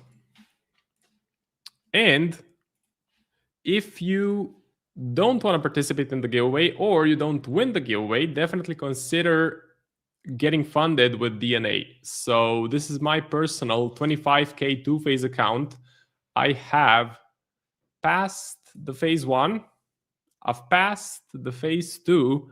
Now I'm on to the funded stage and I'm down minus $740. So unfortunately in drawdown, but we're going to see what happens. They have a sell on GJ, buy on S&P, buy on gold against the euro. And this challenge is purely traded by ChatGPT. So I've had a great experience so far. There's a big broker behind this prop firm. They're using TradeLocker, which is in my opinion, the best software to execute positions. So if you do want to get funded, we have the code A1Live, which gets you 25% off any DNA funded challenge. Okay, so A1 Live, 25% off any DNA funded challenge. 1 minute ago, Iran rejects a ceasefire in reply to US via Pakistan. Let's take a look at that. So if we go to breaking news, Iran conveys reply to his proposal on end of the war to Pakistan. Is that market moving? No. So looks like it's no deal. We're going to have to wait and see what happens with the deadline that Trump put out. But looking in the past, Trump usually does a taco, meaning he chickens out with any sort of deadline that he puts out. And most deadlines that he puts out are 2 weeks? I think it takes 2 weeks for anything to get done in the White House. And of course, it doesn't then take 2 weeks. It takes much, much longer. That's just a side note. So, rejected ceasefire.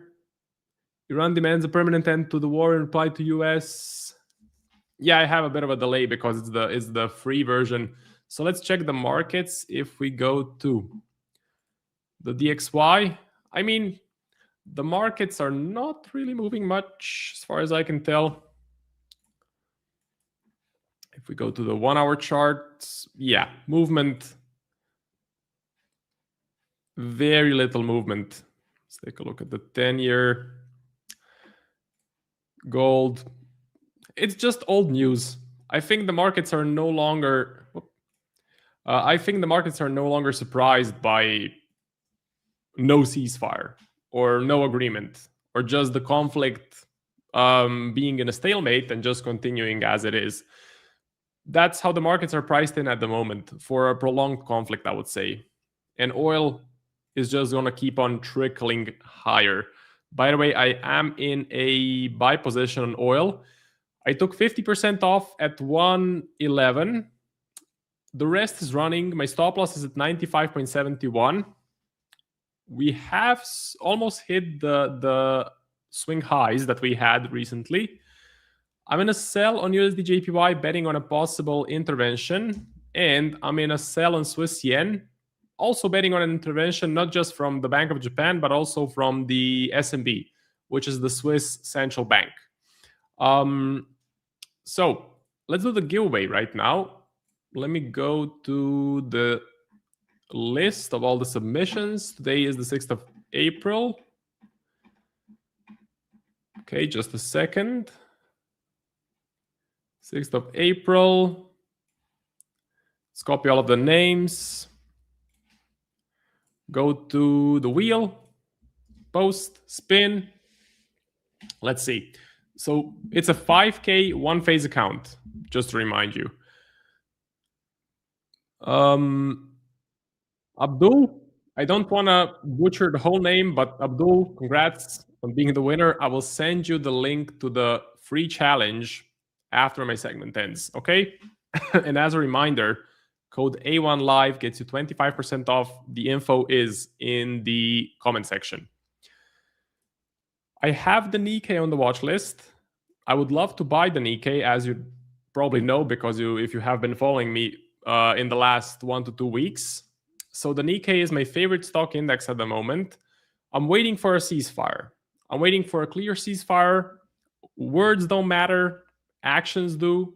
Actions are what is actually going to prove to me that there's a ceasefire. So I'm looking at the actions and I'm looking at a possible ceasefire. So far, it's not on the radar.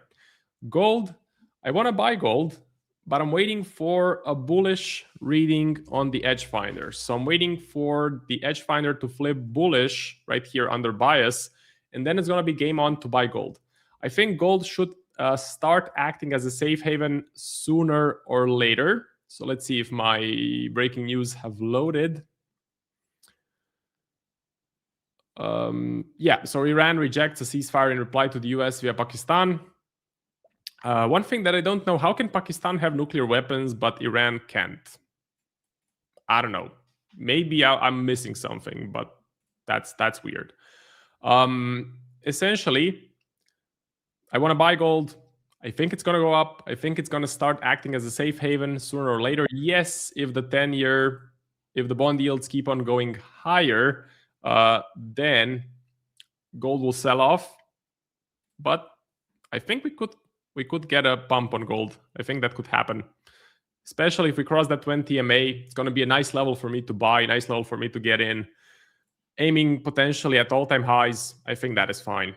So I can see we have Tiger coming on after me, and I have reached the end of my segment. Thank you very much for watching. You can catch me every day this week. I'll be giving away one challenge per stream. I wish you good luck in the markets. Stay safe as well. And I'll catch you, or you can catch me tomorrow. Don't go anywhere because you have Tiger coming on right after me. See you and goodbye.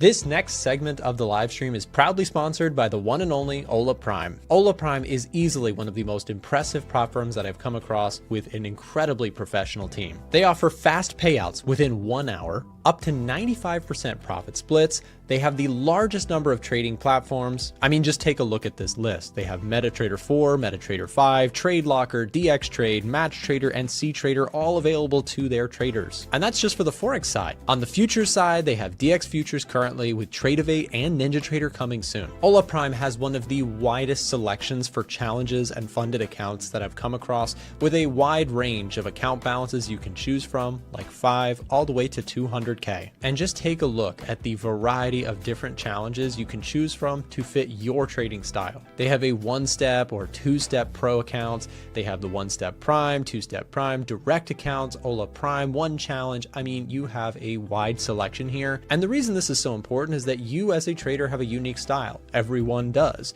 And finding the right challenge to meet your criteria is very important. If you go through their website, which I encourage you to do so using the link dropped in the live stream chat right now, you can explore in full transparency all of the different account types, all of the rules, etc. They also offer news trading and weekend holding, and they have direct and challenge accounts available. For a limited time, stream viewers get extra discounts using the promo code that you see on your screen right now, and also through the link and promo code being shared in the live stream chat. Take your trading to the next level with Ola Prime. Now back to the live stream.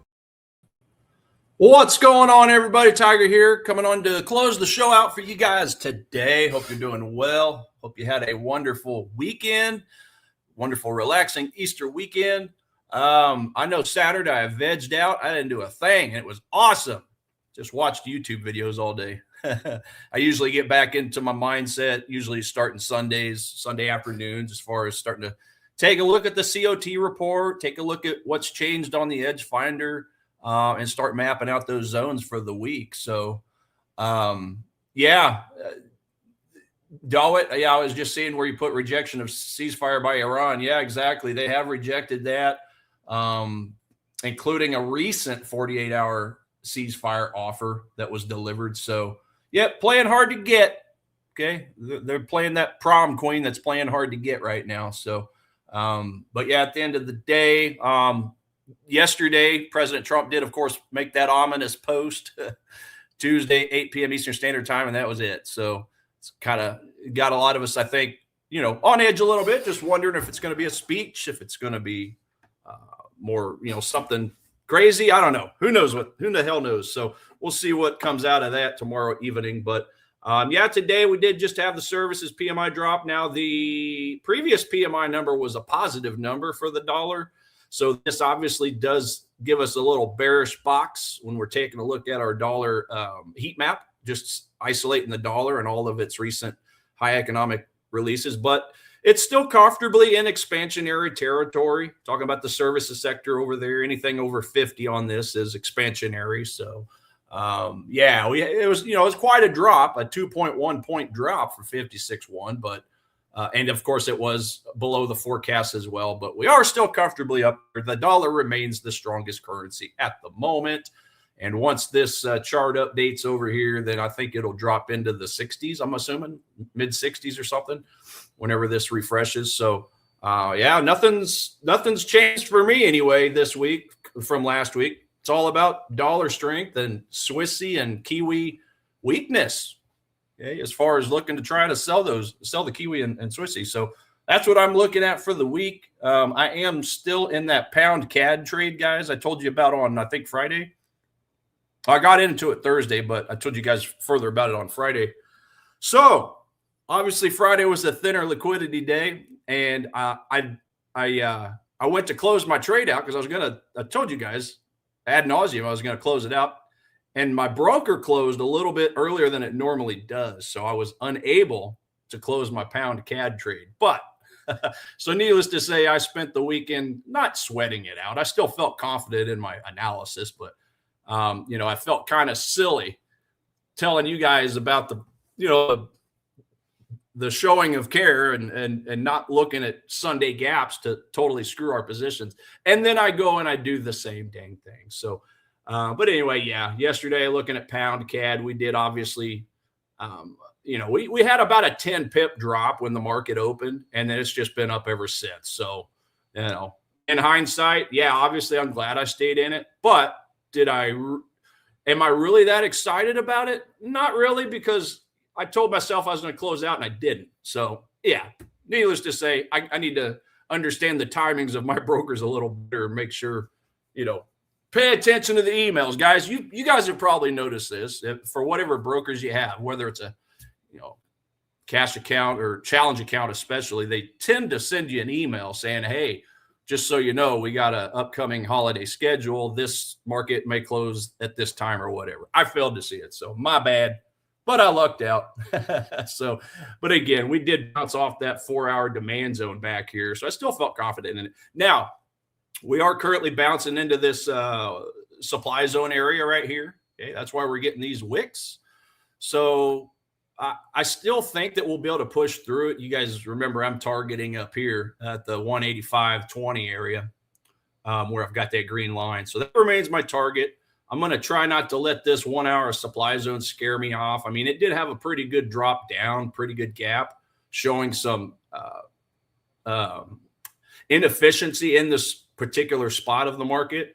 And yes, we did have a yellow, as you can tell, a yellow volume spread analysis candle on this expanded range candle, but I don't think that's that big of I don't think that's a big enough spike to really scare me out of this position. So I'm going to stick to my guns, and keep my profit target up there. But yeah, so that's where I stand right now, guys, on my one open trade. Taking a look, and guys, let me know if you have any specific assets you'd like me to look at on a chart. Matthew, can you talk through your approach to trading? I've heard of supply and demand, but never used or fully understood it. Yeah, everything rises and falls based off the relationship of supply and demand. There just so happens to be a way to mark it on the chart.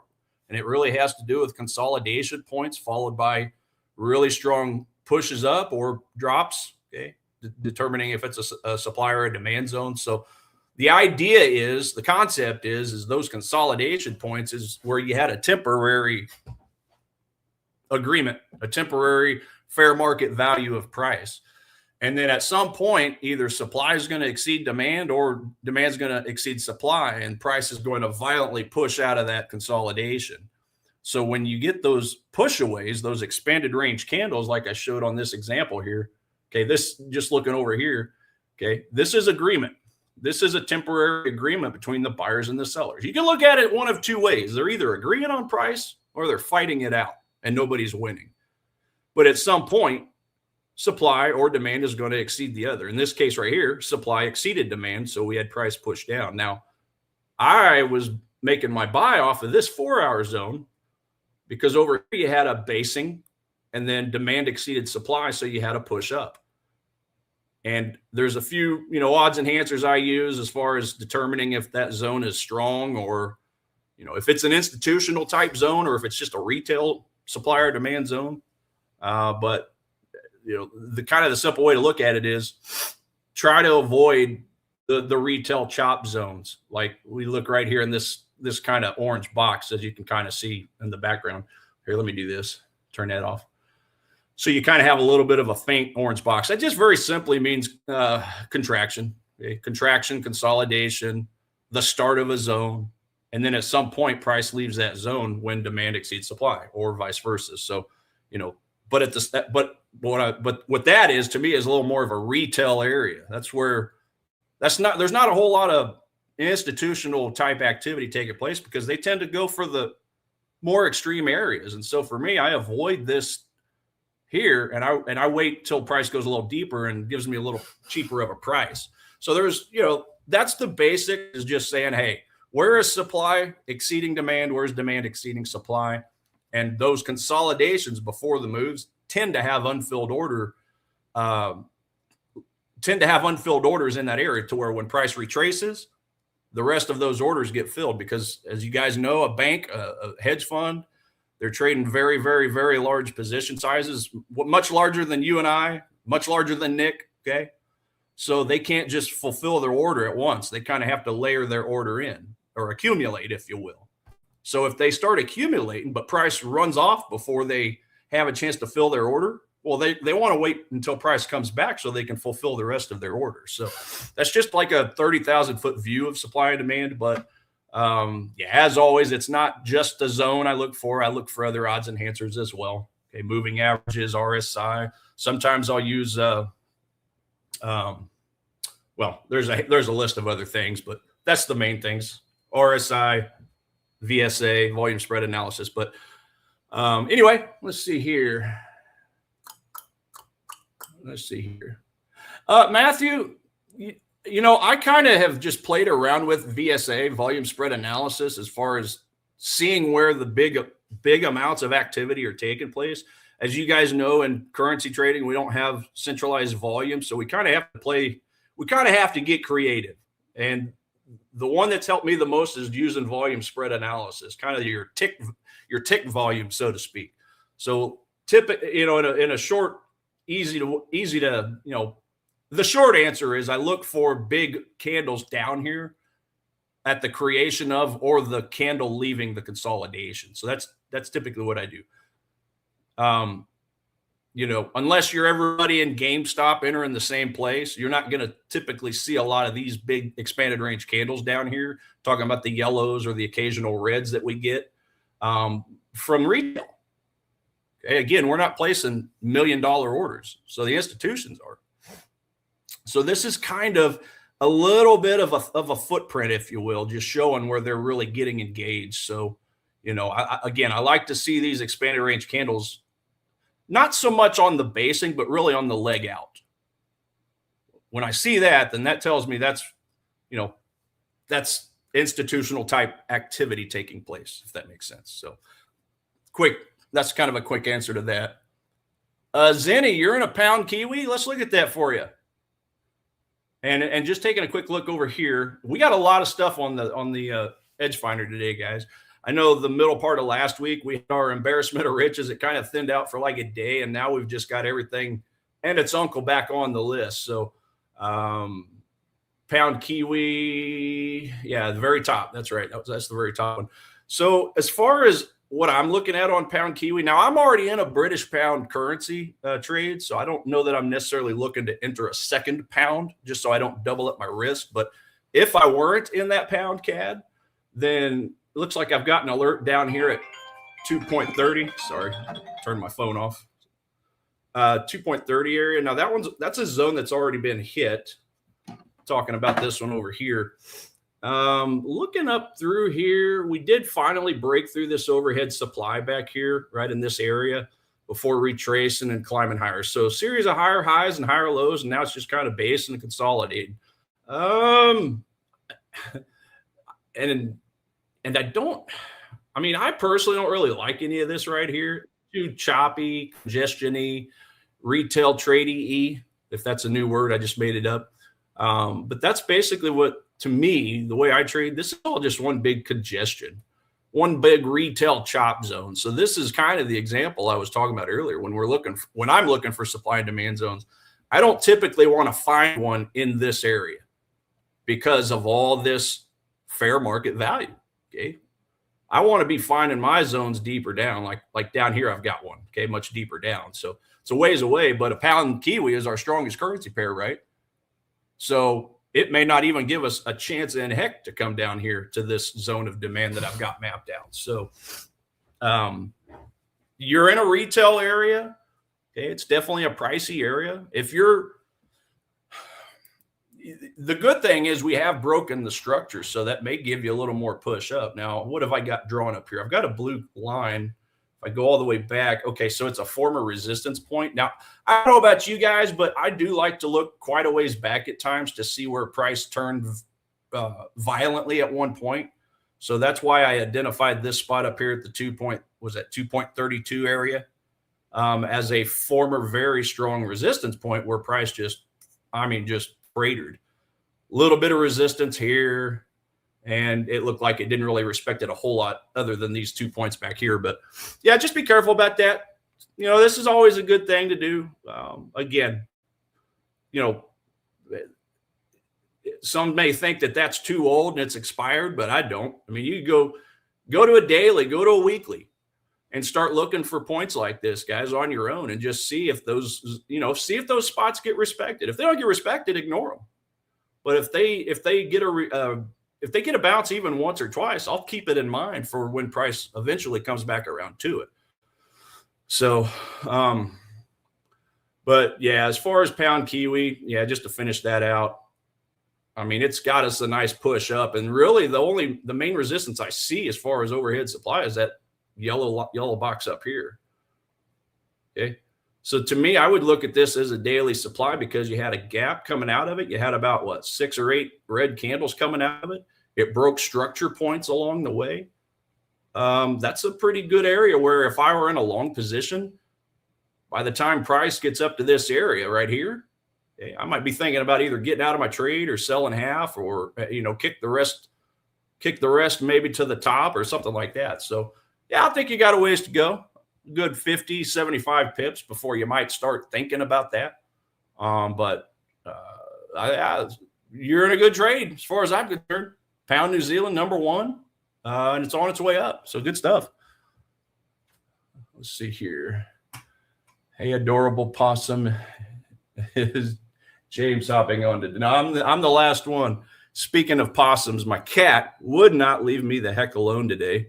He likes to meow its butt off, and I actually thought I would show you guys a quick picture of him if I can find it here. Okay, this cat will not stop meowing. Okay, there you go. I'm trying to make my videos and cut up my videos. He's just a fat old thing. A lot of hair and bushiness, but thought I'd show you guys what I have to put up with in the mornings when I'm editing and cutting up my videos. One thing I was wanting to point out, guys, was the COT report. I don't think Nick went through it this morning, but the indices, I mean, these things got bought like crazy. Look at this: Nasdaq 5%, Dow 4.43%, give or take, S&P 4%, Russell 3%.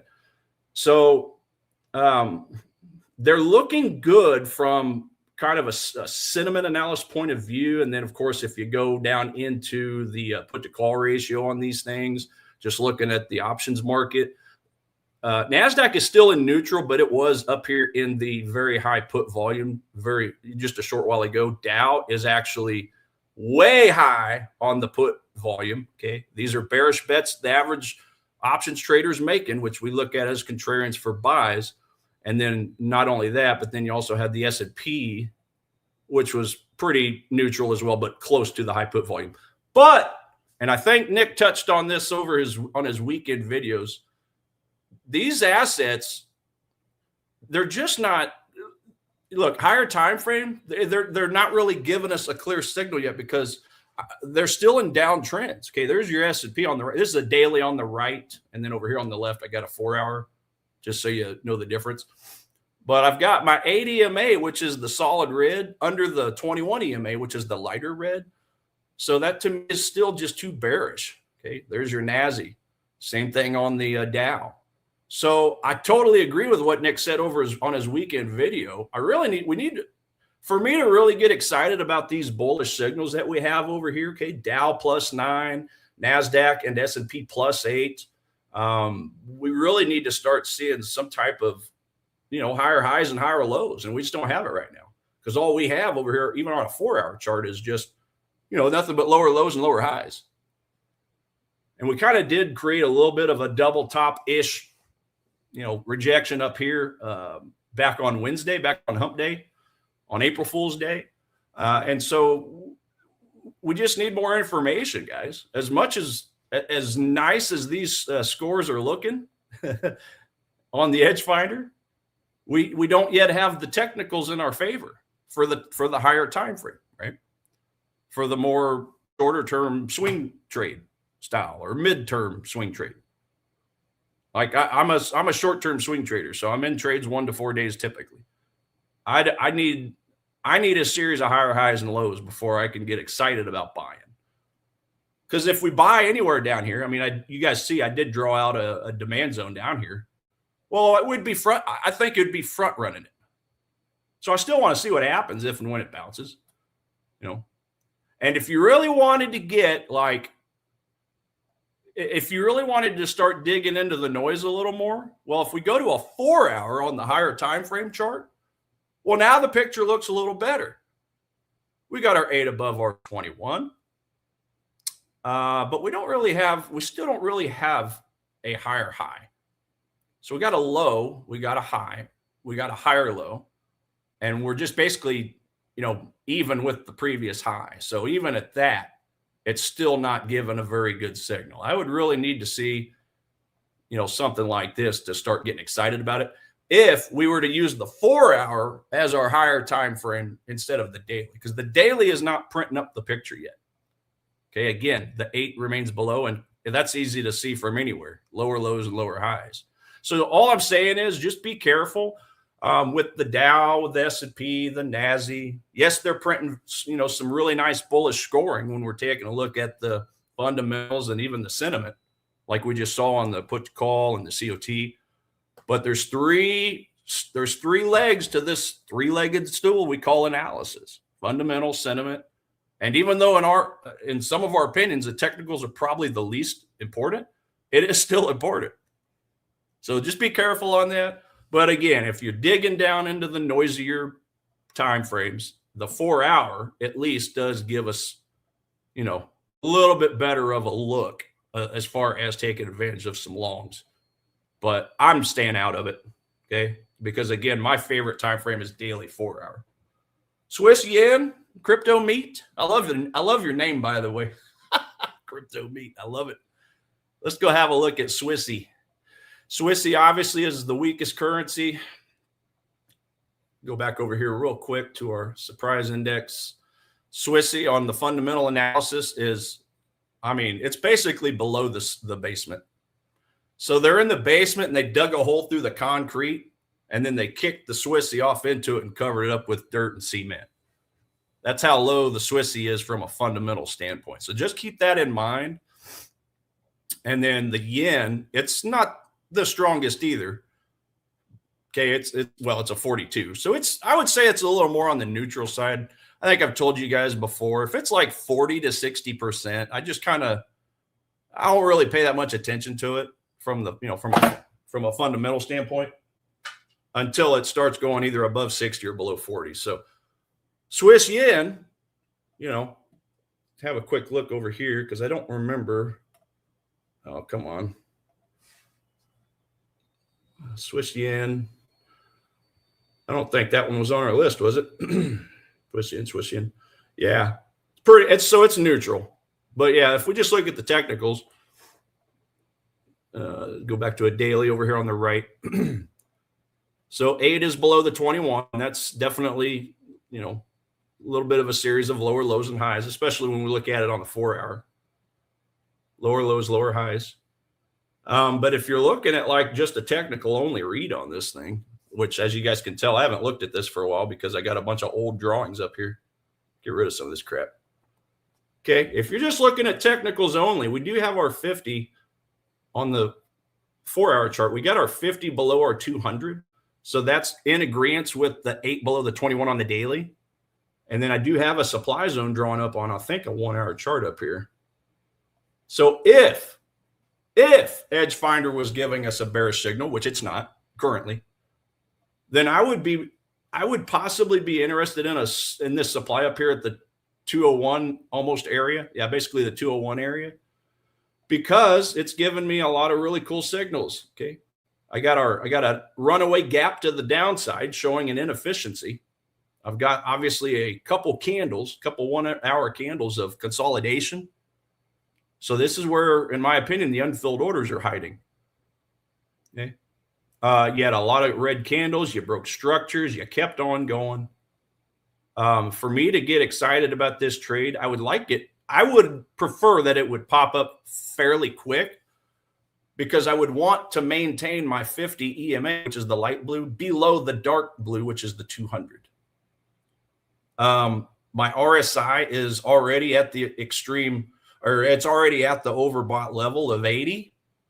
So that's another one of my odds enhancers. So, again, let's just pretend it is giving us a bearish signal. Okay. I would want this price action like this. What I would not want is something like this. Because if we got something like this to where it's lazier, well, then it's going to give my 50 enough time to probably cross back above the 200. So it's either got to, or get off the pot.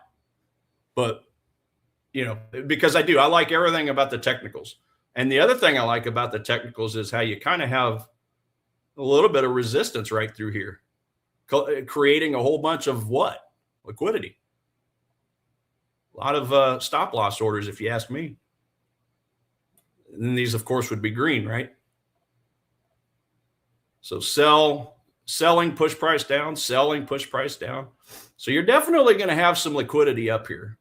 So in a perfect world, again, assuming we had a bearish signal, which we don't, then this gives us the opportunity for price to bounce through liquidity, which banks need to fuel their sell orders. They need buy orders. And then just go a little bit higher up to collect the unfilled orders from the supply zone. And then that would have been a good trade. So we'll see. We'll see if we get anything on that. What is our score exactly on Swiss yen? I have my neutrals over here on the compact setup. Okay, -3. So we're really not that far away. The fundamentals are favoring the yen way more than the Swissy on this thing. The sentiment's not doing so hot on it. Okay, we're not really getting any smart money versus dumb money bearish signals. It's actually quite the opposite. And then technicals is a -1. So it's just too mixed of a signal. So just be careful with that if you are looking to trade. Perhaps the sentiment analysis side of things could mess us up. But other than that, everything else looks pretty good, because that's just isolating the fundamentals by itself, that's a nice bearish signal. Okay. And some people do trade just the eco score. Okay. That's why Nick set this thing up to where we have an overview talking about the top setups itself. And then he also has a macro only section right here on the top setups, guys.